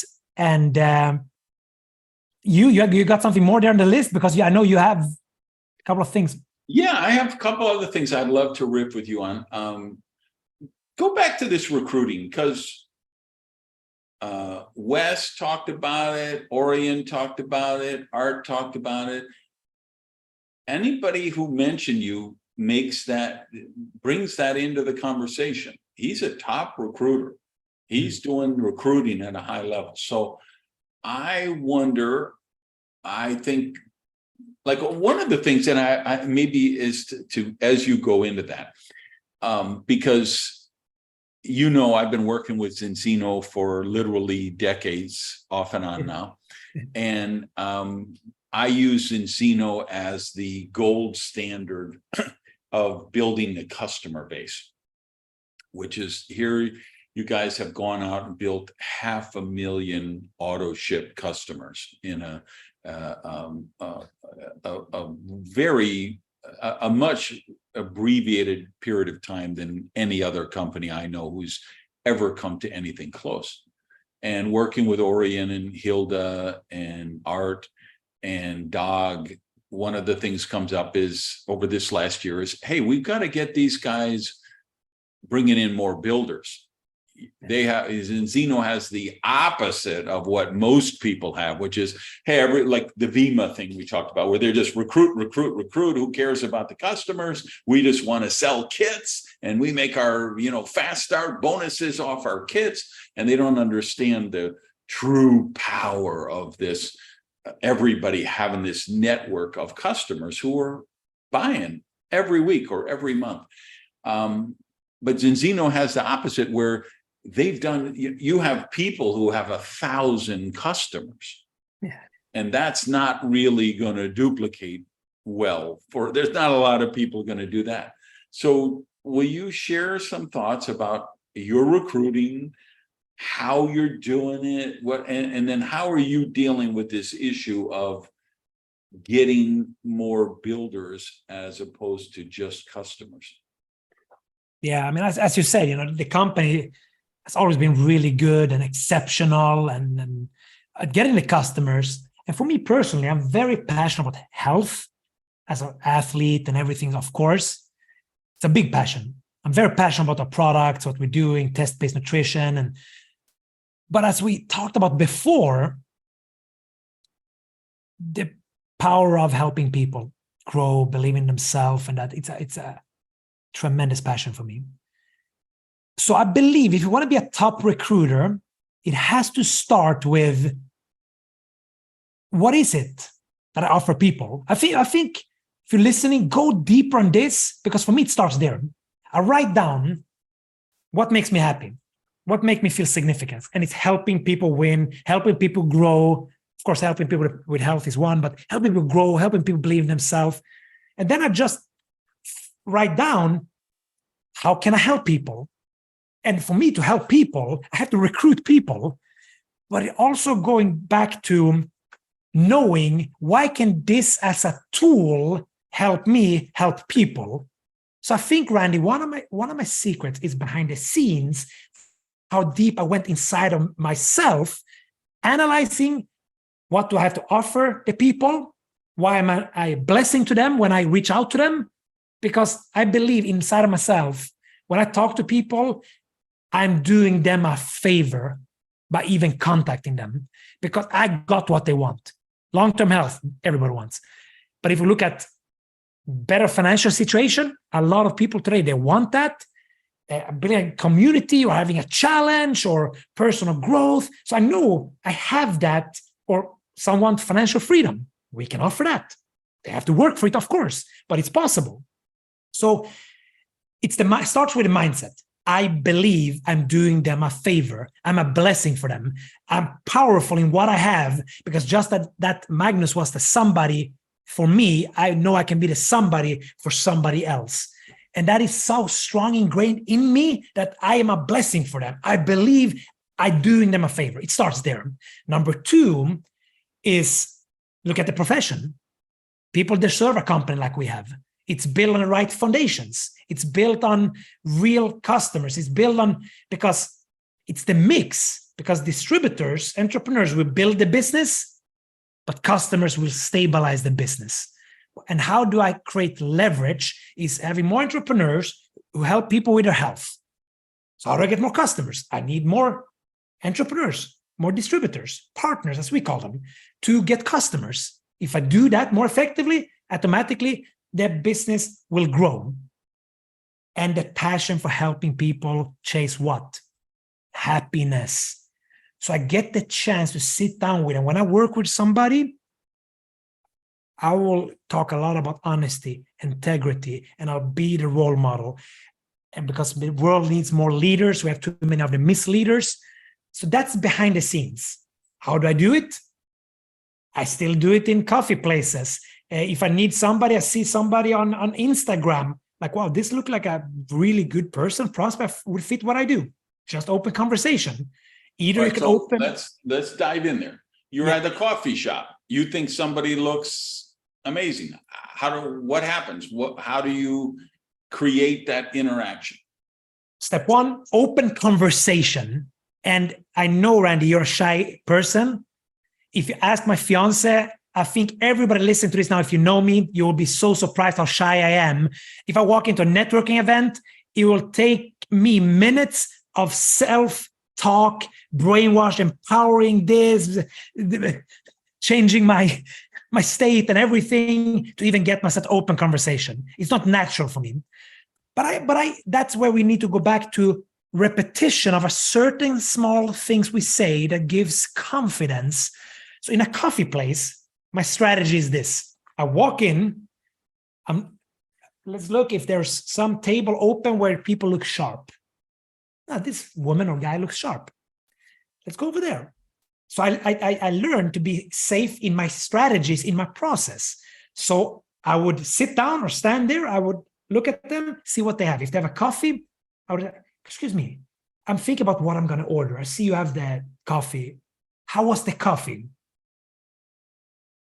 Open. So my strategy is I'm going to open conversation, not with intentions of prospecting them. I'm opening conversation to see where this leads. So now open a conversation. They said the coffee was good. Thank you. Go buy the coffee, I come back. Hey, thank you for the advice. As you said, the coffee was really good, or the cake you advised me to get, it was delicious. Thank you so much. Marco Passanante eats cake? I avoid it most of the days. Actually, I do. I avoid it most of the days. I actually do. I believe that.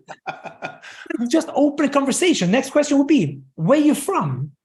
If they say, we say, for example, right now I'm in London. If they say I'm from Manchester, are you from Manchester? What are you doing in London? Work, vacation? No, I'm just here for the day for some business or for meeting a friend. Ah, nice. Yeah. Do you come here often? No. I ask them 2-3 questions, Randy. If they don't ask me a question back, I don't talk to them anymore. If I feel I'm annoying them, it's not the timing. But if they open, ask me some question back, game on. Then a default question. That's $1 million tip. I don't want to gloss over that. The fact that you just said, when you do ask 2-3 questions and they just answer them monosyllabic, said, one syllable answer, whatever. No, but when they ask you questions back, that's your clue, right? Yeah. So always have those default question. How was the coffee? Where are you from? Next one is, if they ask me a question back, so what do you do? They tell me what they do. Are you enjoying it? Yeah. What is it that you enjoy with it? Oh, I love working with people. Or if they're a personal trainer, I'm in health, right? They say, oh, I love helping people with the health. So I'm looking for a clue that I can use against them in the prospecting, right? So if they say, I love helping people. In what way do you feel you get to do that in what you do? So just trying to find some clues, some questions. And then if we build some rapport by back and forth question, natural, if they're leaving, I would just say, if they work in the coffee shop, I know I'm coming back. I'll leave it for next time. If they're from Manchester in London only for the day, I know I will not meet them again probably. So I have to go and ask them. So I would say something like, we say in the example, they just said, I love working with people. I said, Lisa gave me a great impression. I'm part of, building an online business, marketing business, whatever you want to use in your language, right? I'm part of expanding X, Y, Z, whatever that is you use. And then I say, we're expanding right now actually funny for Manchester, we're expanding in that area. We're always expanding where they're at, expanding in that area. I like, I give them a compliment. They can say the way how you said you love helping people, that's what we're looking for. So if you're open for new opportunities, what do you say about we get on a Zoom and talk and see if, we have some synergistics or we could do something there. Then they always say, yeah, but can you tell me something? What is it about? Or, yeah, as I said, I go back to my original invite. As I said, I'm building a, marketing business, online business we didn't actually test-based nutrition and you're in health. So, but since I don't know you really, but we're looking for people right now, I would be willing to meet you for a Zoom to talk. Yeah, can you send me something? Of course I can do that, but I don't know you. And if you're going to talk business, if you could be the right person, I think we need to talk a little more. And from there, of course, I'll give you all information, send you what you need. But as I said, if you're open, let's meet on a Zoom. So now this Zoom that you're trying to set them up with is just going to be you doing a presentation with them, or a video recorded, or a live stream from the company? What are you trying to get them to connect on? Here is different strategies how you can do as well, right? So depends on the prospect. If a very high level prospect and I think they might be worth my time, I'll do a short Zoom, building rapport, sharing what I'm looking for, what we're doing, and then optimally send a video to explain the facts, right? So there'll be a follow-up presentation video. Yeah, and there I would talk to them directly after the call. Another one, if I'm not sure, is this worth my time? I could send a video. But of course, we know I have to send much more videos because it's not the personal touch. If it's a potential customer prospected, video is more effective. But if I see a high caliber potential in this person, I'm going to have the conversation with them because I feel this person is worth my time. Because what I've seen is when I send a video, it's so many people I have to go through to recruit. But if I talk to them, at the end of the day, they buy me. They're not feeling that this is more personal, and they feel like, listen, this is what I'm looking for. If you're that person, I'll personally coach and help you win here. Okay, so now let's jump back to the Instagram one. You see something on Instagram, you think they're a candidate. How are you approaching that scenario? The mindset is the same, that I see the profile and I see this person looks like a person that can fit what I'm looking for. Either open conversation. Hey, Randy, I just came across your profile. I saw we have many interests. I saw you're a fan of Bob Proctor and love his material. How long have you been reading his material? Open conversation, right? And then from there, and then back and forth. And of course, or you can do direct approach. With some people, I do more direct. And that is, hey, Randy, I just saw your profile. I saw you into leadership development. I am that as well. And we're expanding in Miami area right now. I saw your profile. You look like you're amazed at what you do. And if you're open for new opportunities, I would love to get on a short Zoom or short phone call to see if we have some common ground. Or you can do the video approach there, depending on what your upline recommend there. It's just that I saw with video approach, I have to send it to 100, 150 people to kind of get a partner. So it's pros and cons on that approach, right? More if I can send out much more in that 1 hour to 100, 150 people. But if I do a 20-minute phone call Zoom, I can qualify them. And here is key, learn to ask the right questions. And then they see the video material, and then I do a follow-up call with them. So a 15, 20-minute qualification call, see the material, because that call, the whole purpose is I just want to see, one, do I want to work with them? Two, can I approach them in a way where it's adjusted to their personality type? Or else I'm just sending one video and just approaching or attracting a few personality types. I want to go more broad, and then maybe with this person, it's better just send this material. If you're in a health company like I am and they're in a health expert, of course, I lead more with the product and our unique test and this, of course. But the best prospects been this way. So I'll give an example, Randy. This is when I lived in Jacksonville, Florida. I was building. This woman this was actually Saele's days. So my main Florida leader, we're driving from Jacksonville towards Orlando. We're 40 minutes south of Jacksonville. We're hungry. America, fast food is not easy to find healthy fast food. So where do we go? Okay, there's a Chick-fil-A, at least chicken salad. Let's go chicken salad. I go in. So this is a live how I did with this woman. I start ordering, and then the manager is next to her. And I'm waiting for the food, and I see the manager. I'm asking a question to open. I see you're the manager, right? You're dressed different. I can see than these people, right? Open conversation. We talk, and I said, where are you from originally? From this area? And she's like, yeah, from this area. And of course, where are you from? Yeah, I'm Italian, Swedish. I'm here to expand a business. And then at that time, I was actually coached by John C. Maxwell. I was in a program, and I knew he was coaching the CEOs of Chick-fil-A. So I'm trying to find common rapport, right? So building rapport and common ground. So I asked her, you know what? I heard that John C. Maxwell is coaching some of your management, Chick-fil-A. I'm in a program with him, actually. Are you as managers, do you get anything from the Maxwell development program? And she's like, you know what? Actually, right now I am. Oh, nice. Are you enjoying it? I love it. What is it that you like with it? So, I mean, how long have you worked here? Enjoy it.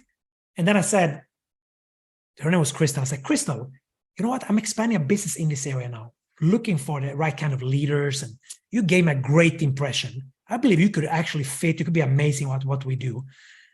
If you're open for new opportunities, I would love to meet you for coffee and talk business. Because a woman, I don't want her to think I'm hitting on her. So I'm very clear, meet you for business and talk.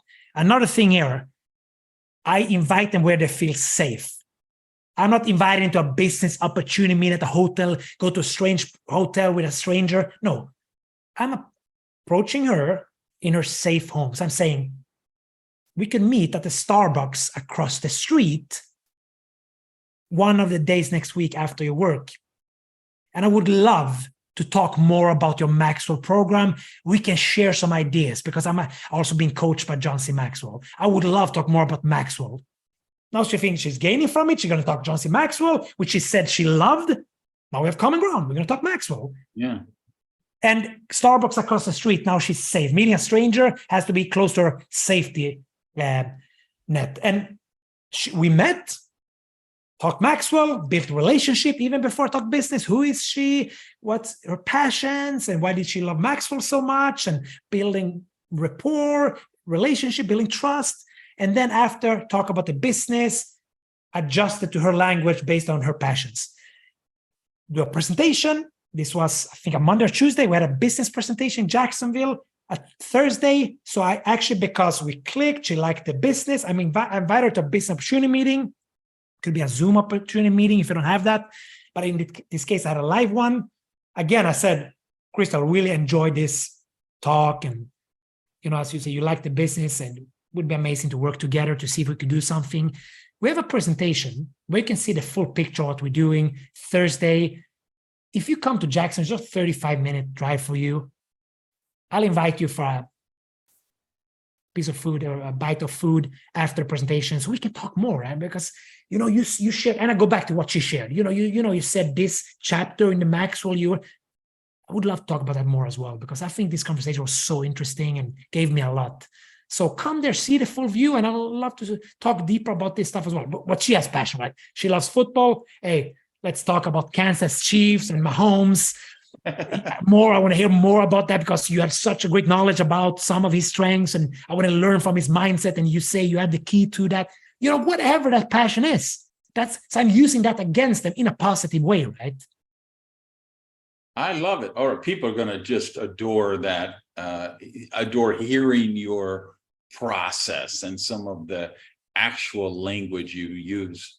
And I hope they really pick up on that. Again, I say there's just more truth bombs per minute in this series than anything else in our profession. The idea of approaching a prospect and getting them to a safe space for the presentation, because that's a big part. But I see a big problem with your process, because it sounds to me, I don't think this will work, because it sounds to me like you're in the real world. And I just bought a $27 ebook on Facebook, and they said, you should never talk to real people in the real world.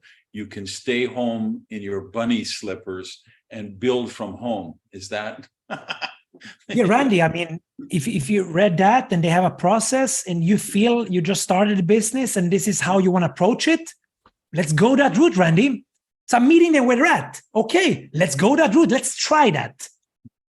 And then I tell them, this is how I recommend. This is what have worked for these people. But listen, I never really tried. You learned a new strategy from a secret coach here online. I haven't tried that. Let's try it. But listen, I saw, the last 27 magical coaches who can't build themselves, but they want your money to coach them. The last 27 people, they failed trying that. So I just want to be aware of that. The other 27 didn't work. But Randy, let's try this one. If you feel comfortable that this could be it, let's try it together. I'm going to see how it goes for you as well. But don't come to me and say, I'm not getting results after 3 months if this don't work. Because, listen, this might work. I want to stay relevant forever, Randy. So let's try this process. Maybe we find a golden nugget in this process. But this is how I have done it. I love your whole attitude on that. That's a beautiful way to handle that. Because Randy, if they say, I only want to build online, great. Let's look at the strategy. Let's only build online. Because some people, I have a woman here in UK, she has experience only built online. She's going to listen to this for sure. She only built online. She's been having one of the coach now for 2 years. He's an amazing person, a friend of mine. I like him a lot. But she only built online. And she said, I'm really bad. I'm shy. I'm this. I cannot build offline. I said, okay, if you feel it, because as a leader, you have to see when she has this programming, she has this built the foundation on the table with strong legs of that belief. I will not directly day one dive in and go against her. That's too much out of her comfort zone, her belief system. So I'll say, okay, then let's build it online. I know I'll plant seeds. We worked together now for 2 full months, and now she's going to a networking event tomorrow.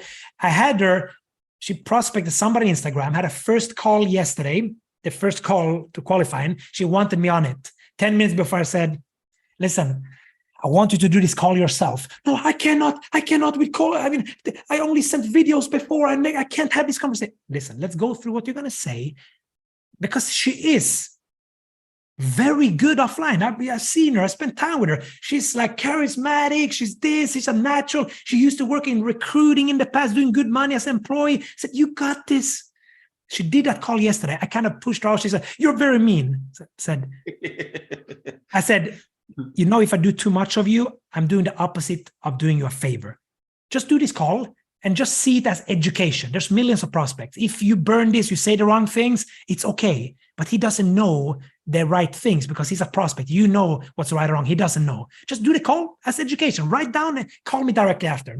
She called, after we talked, you could see, because we did a Zoom right after, she was smiling. It went so well. You know what? I realized I'm really good at this. So she grew so much because I pushed her out. Yeah. So meet people where they're at, but plant seeds slowly, adjust them, you know, and then also just to add, the Crystal lady, she did start with Visalas. She even hit regional director, where you make, I think, $1,250 a month, car qualifier and everything. So it works. Yeah, it's amazing. Like I say, people are going to really get so much value out of this. Let's talk about our mutual acquaintance, the man from Houston, Texas, via South Africa, via Czech Republic, Arthur Jonak.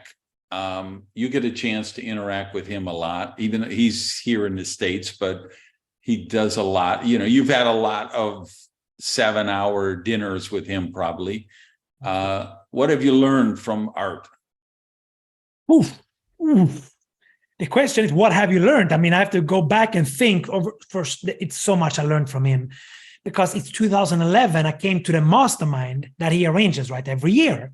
And you guys arrange. And I think Art is brilliant on so many things when it comes to this profession, but also outside of this profession, right? Because he's always staying relevant. You know, as we know, it's a big passion for also the tech scene. So he's staying relevant is in what's working in today's economy and how is this industry also developing. So he's always up to date. So over a decade I've known him, it's always the newest, the latest from a in-depth critical thinking perspective. So I think for everybody here that if you have never been to the mastermind, you have to go to the mastermind event.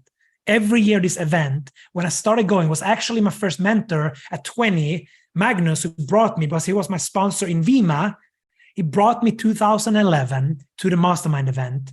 And this changed everything for me, because that is where I learned a lot of strategies, also the mindset, but also gaining a deeper understanding from where this industry is going. So Art is the best at helping you stay up to date at what's relevant, what's working today.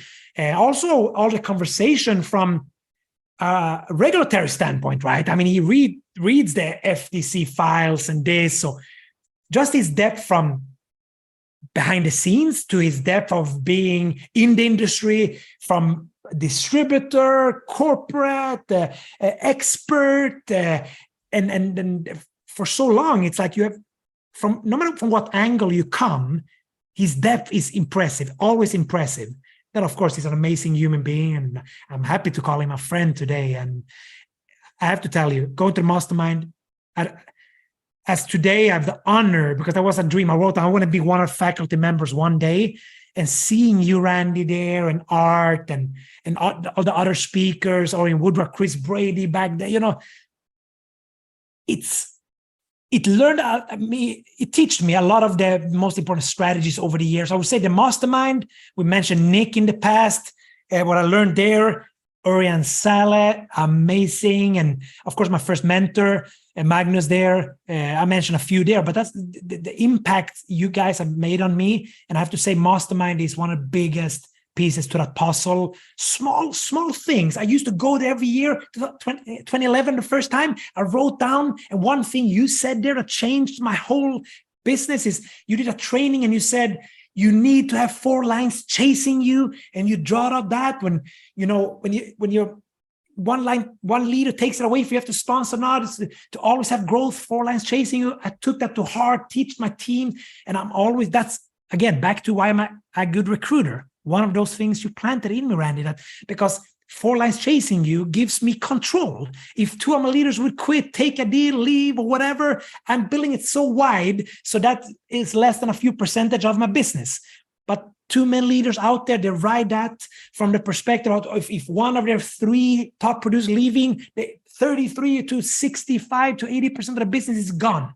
I never want that. So I always built it having 4 lines chasing me, which means I'm building leaders, right? When they take it away from me, now all of a sudden I need to sponsor 2 people because of what you planted in me in 2011, I'm panicking if I only have 2 lines chasing me.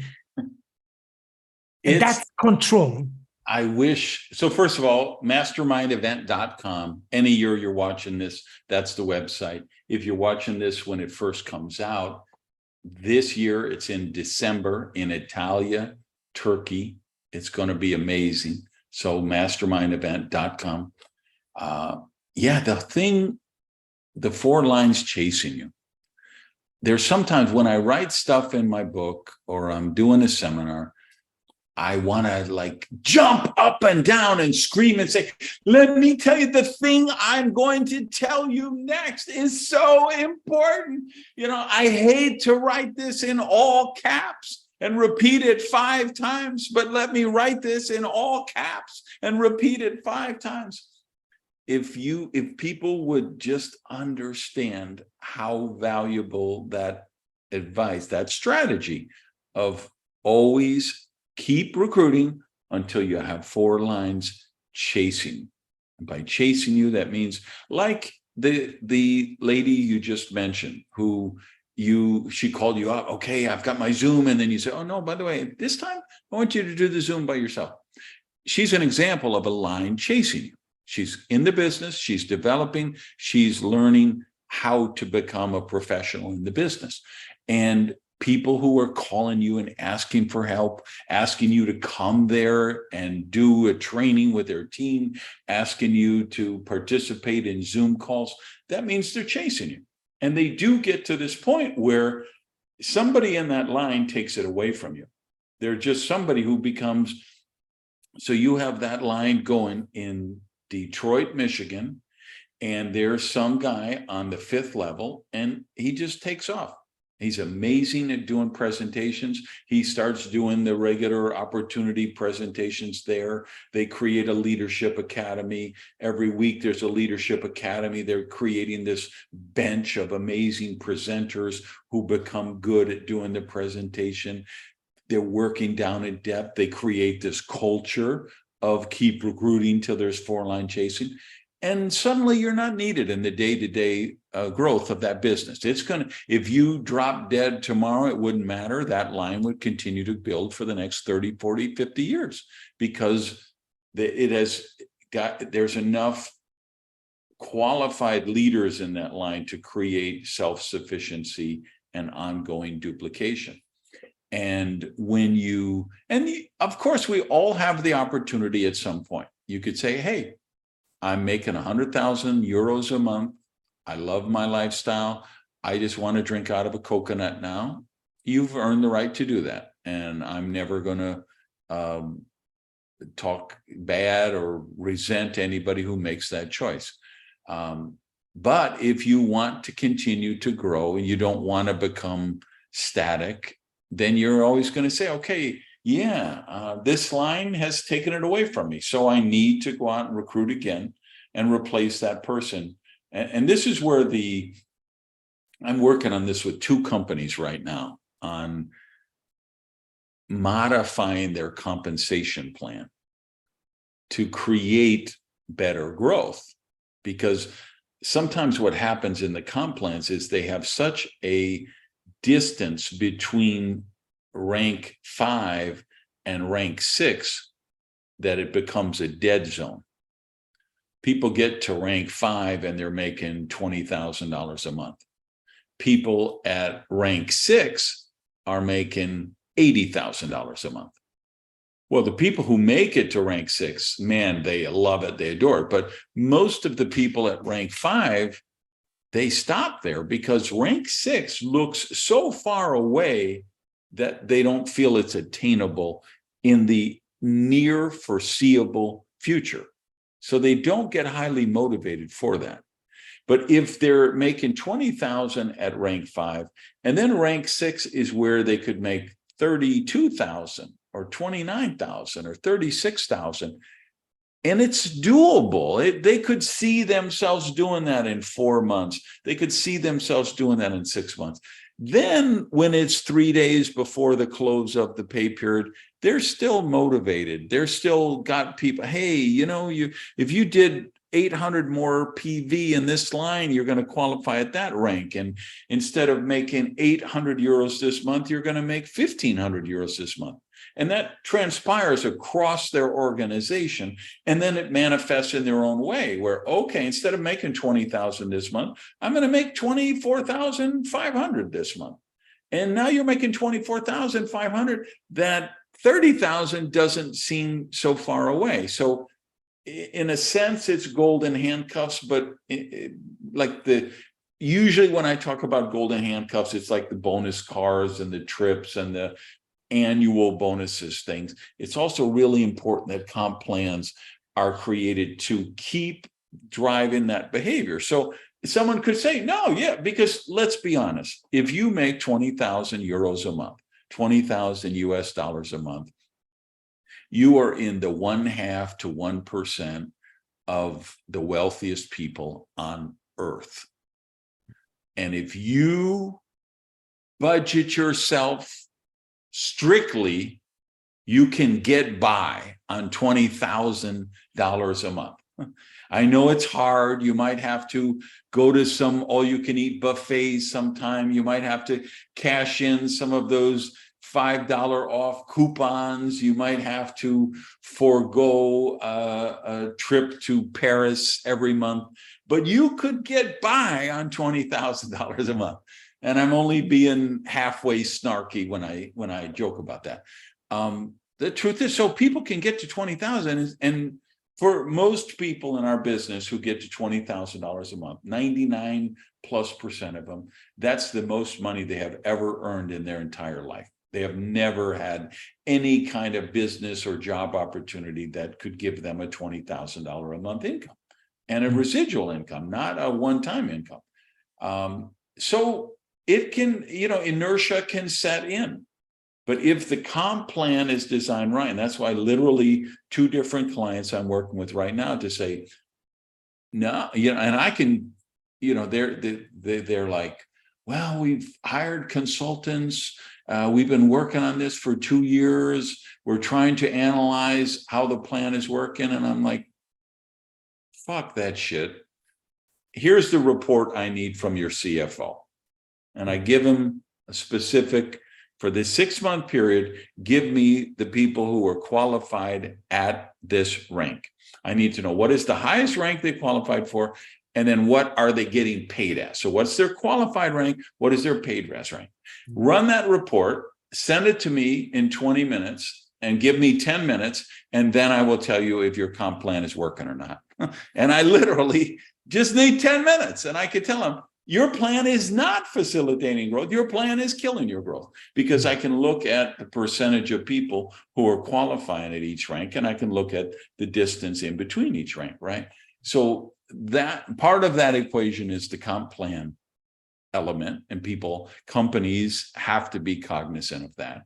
And then the other part is this thing that we can do as field leaders, which is if we create that culture where people are always working to have 4 lines chasing them, it will dramatically cause continuous growth and upward trajectory in the career path of the compensation plan. Like how many personal active enrollees are you working with at this moment in time? after 6.5 years with the company, I have, of course, now, because I sponsor in many countries and I have many people making good money that kind of took those lines away from me. So right now, if I say where I'm really those 4 lines chasing me, I would say, of course, I'm still involved in many of the old lines, right? Of course, with counseling, with closing calls and this and that. But that I'm driving right now, it's 2 halves and 2 fully ones. But no, so here's what I'm asking, including the ones who have taken it away from you, how many personal lines do you have active who are still building the business? Because I think the number would shock people to know, because people say, oh my God, I could never work with more than 3 people at a time. Yeah. But most top leaders have 17 lines or 22 lines, or it's if I look at active billing, around 20, then there's more, but they're not doing anything stuff. But our billing, it's around 20. Yeah, because I just want people to understand that what the business really looks like at the higher levels, because they can scare themselves away saying, oh my God, I could never work with 20 people myself. But you don't have to. If we're doing this the right way, you have turned them from, they start, you decide, okay, is this person worthy of personal attention or group attention? So somebody who's like, oh my God, the company should lower the price of the products. The company should pay more money in the comp plan. Why do they only have chocolate and strawberry shakes? Can't we get guava shakes? Well, you say, okay, this is not a person to send personal attention. I'm going to put them in the group track. This person who says, hey, I've got 5 people coming over tonight. I'm doing my first presentation. Would you be willing to Skype in or Zoom in at the end for 5 minutes? You say, wow, this is somebody I'm working with personal attention.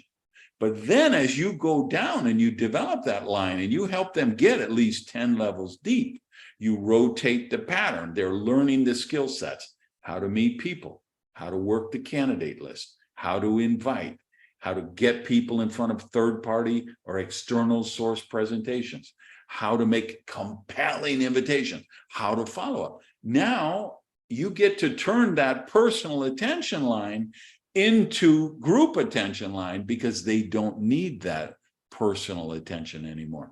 And that's where the magic of the business is.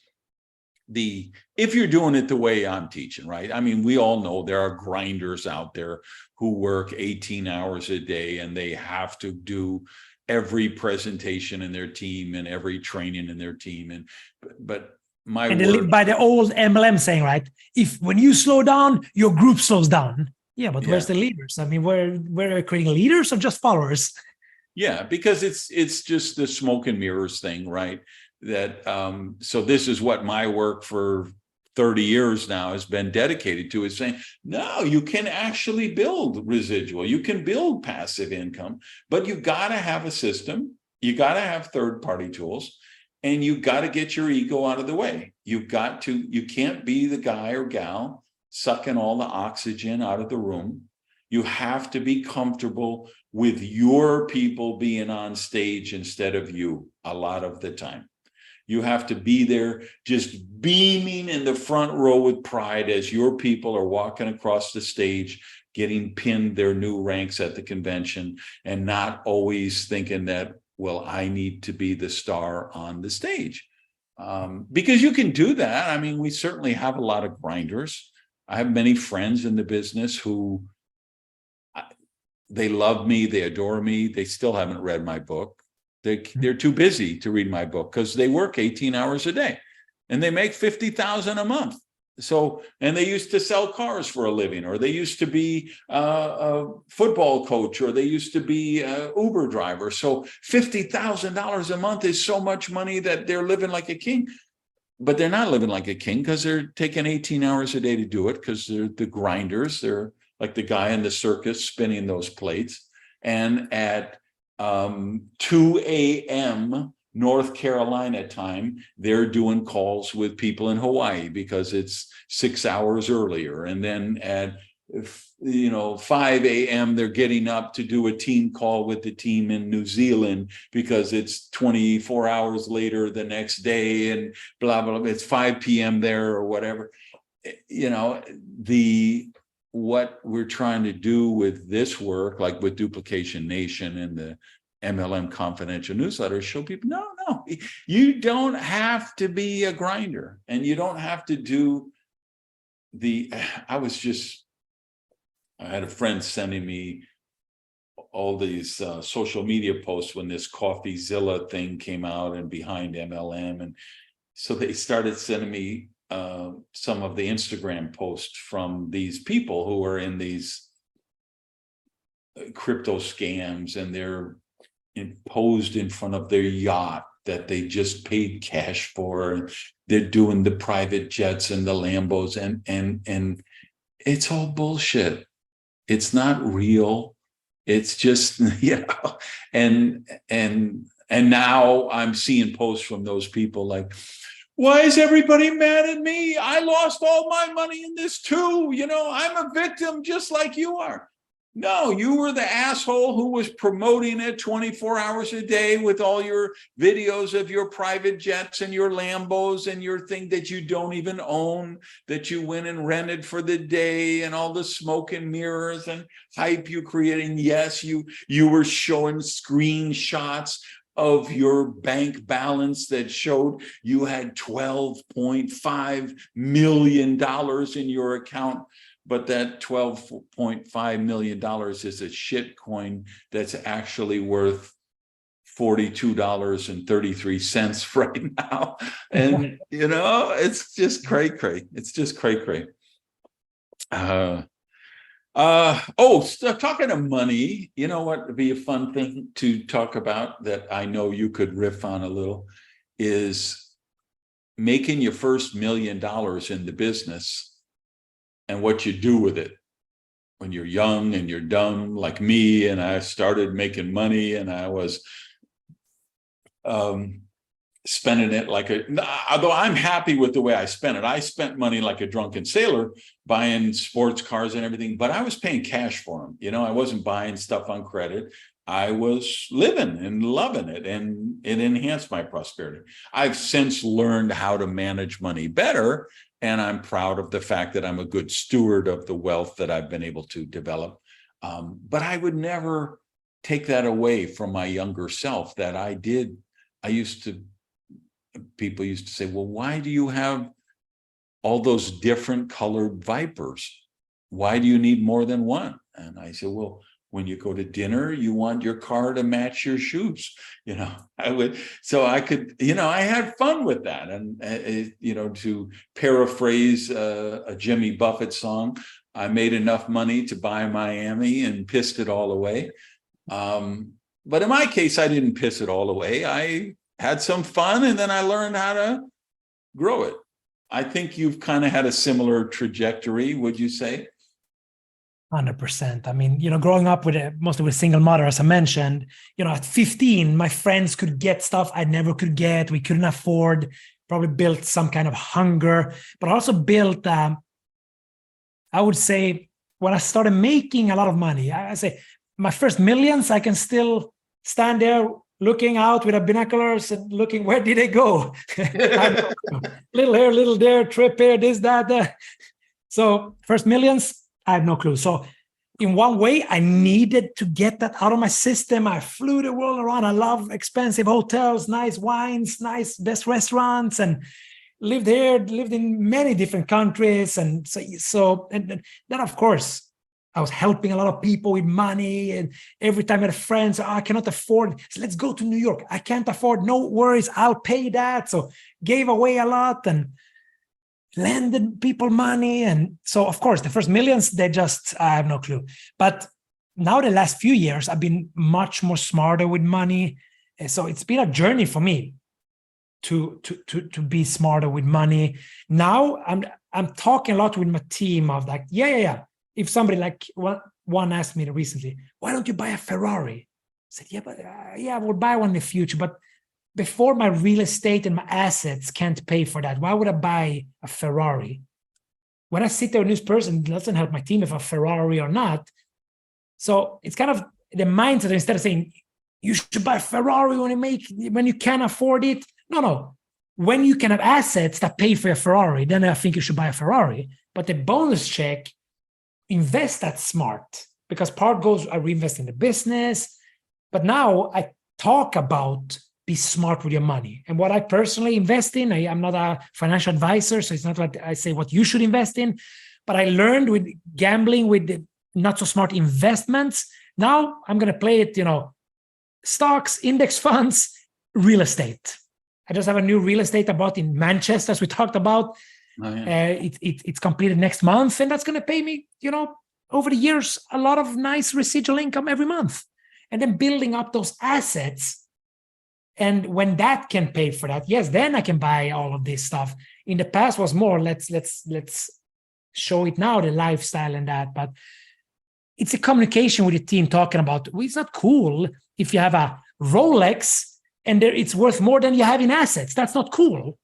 That's fake. So it's that communication. I think you're not cool if you're driving a car that costs more than you have in assets. What is cool? Getting out of debt, building real assets, and then you can buy the Rolex. When you have a Rolex and that is not worth even close to your assets, that's cool. Let's talk about that. Yes, you can. And then of course, people want to have fun as well. So I'm like, if you decide for a number, if it's 20%, take 20% of your paycheck, invest in whatever you want to invest in.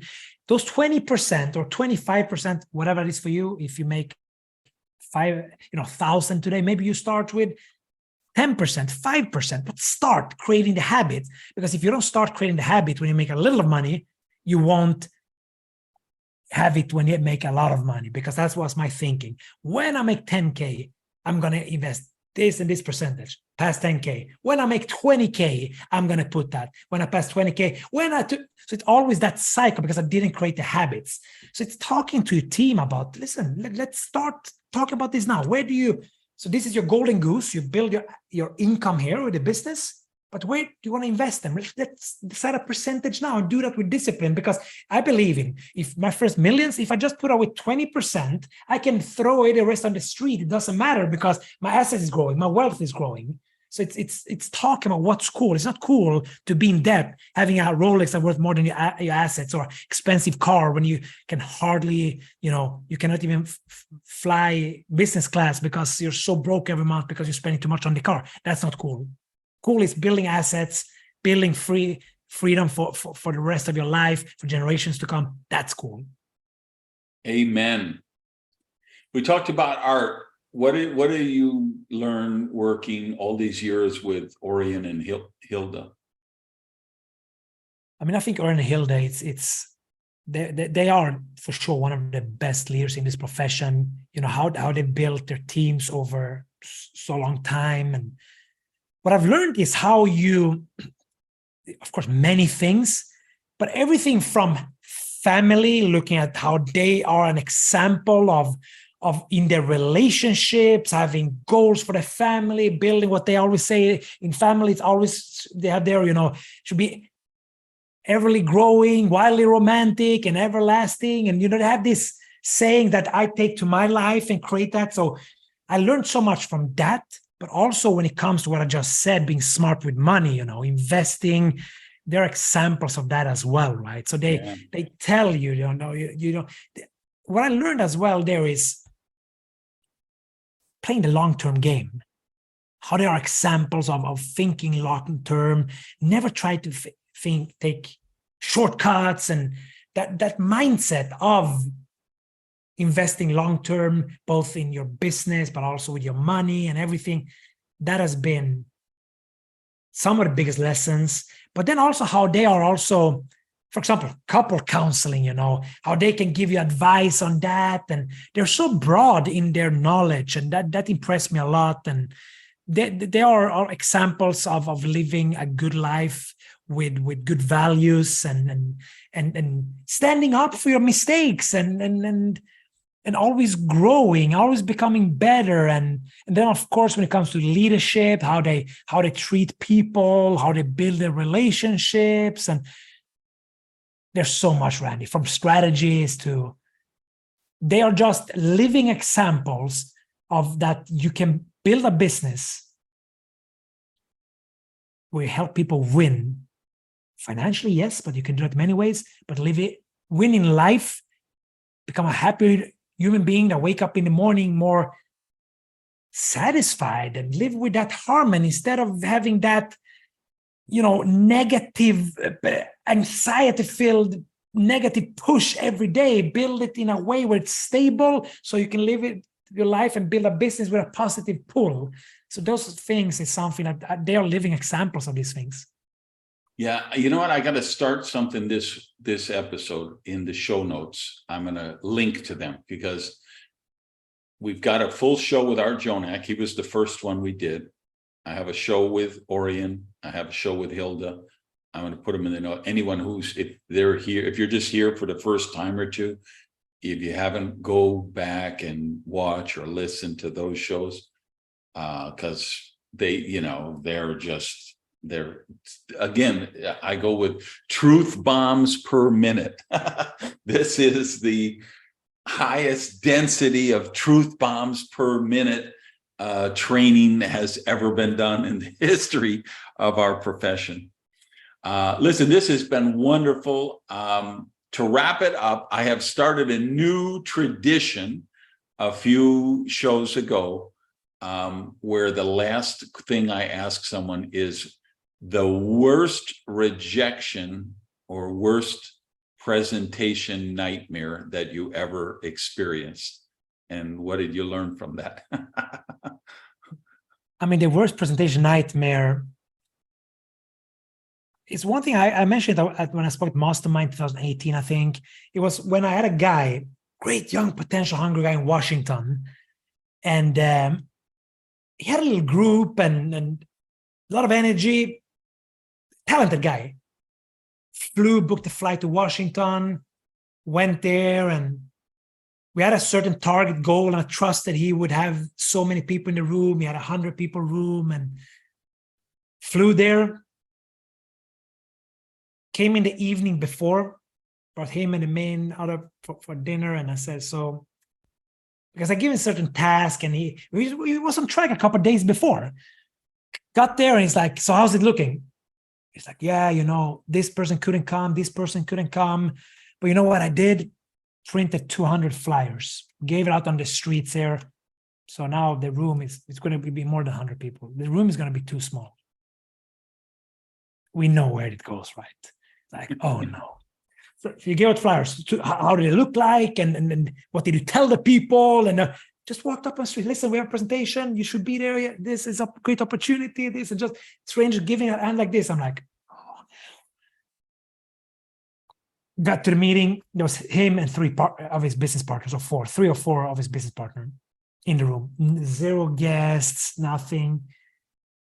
That's the ultimate nightmare. You spend flight tickets, so much time and money and hotels, and you fly there and this happens.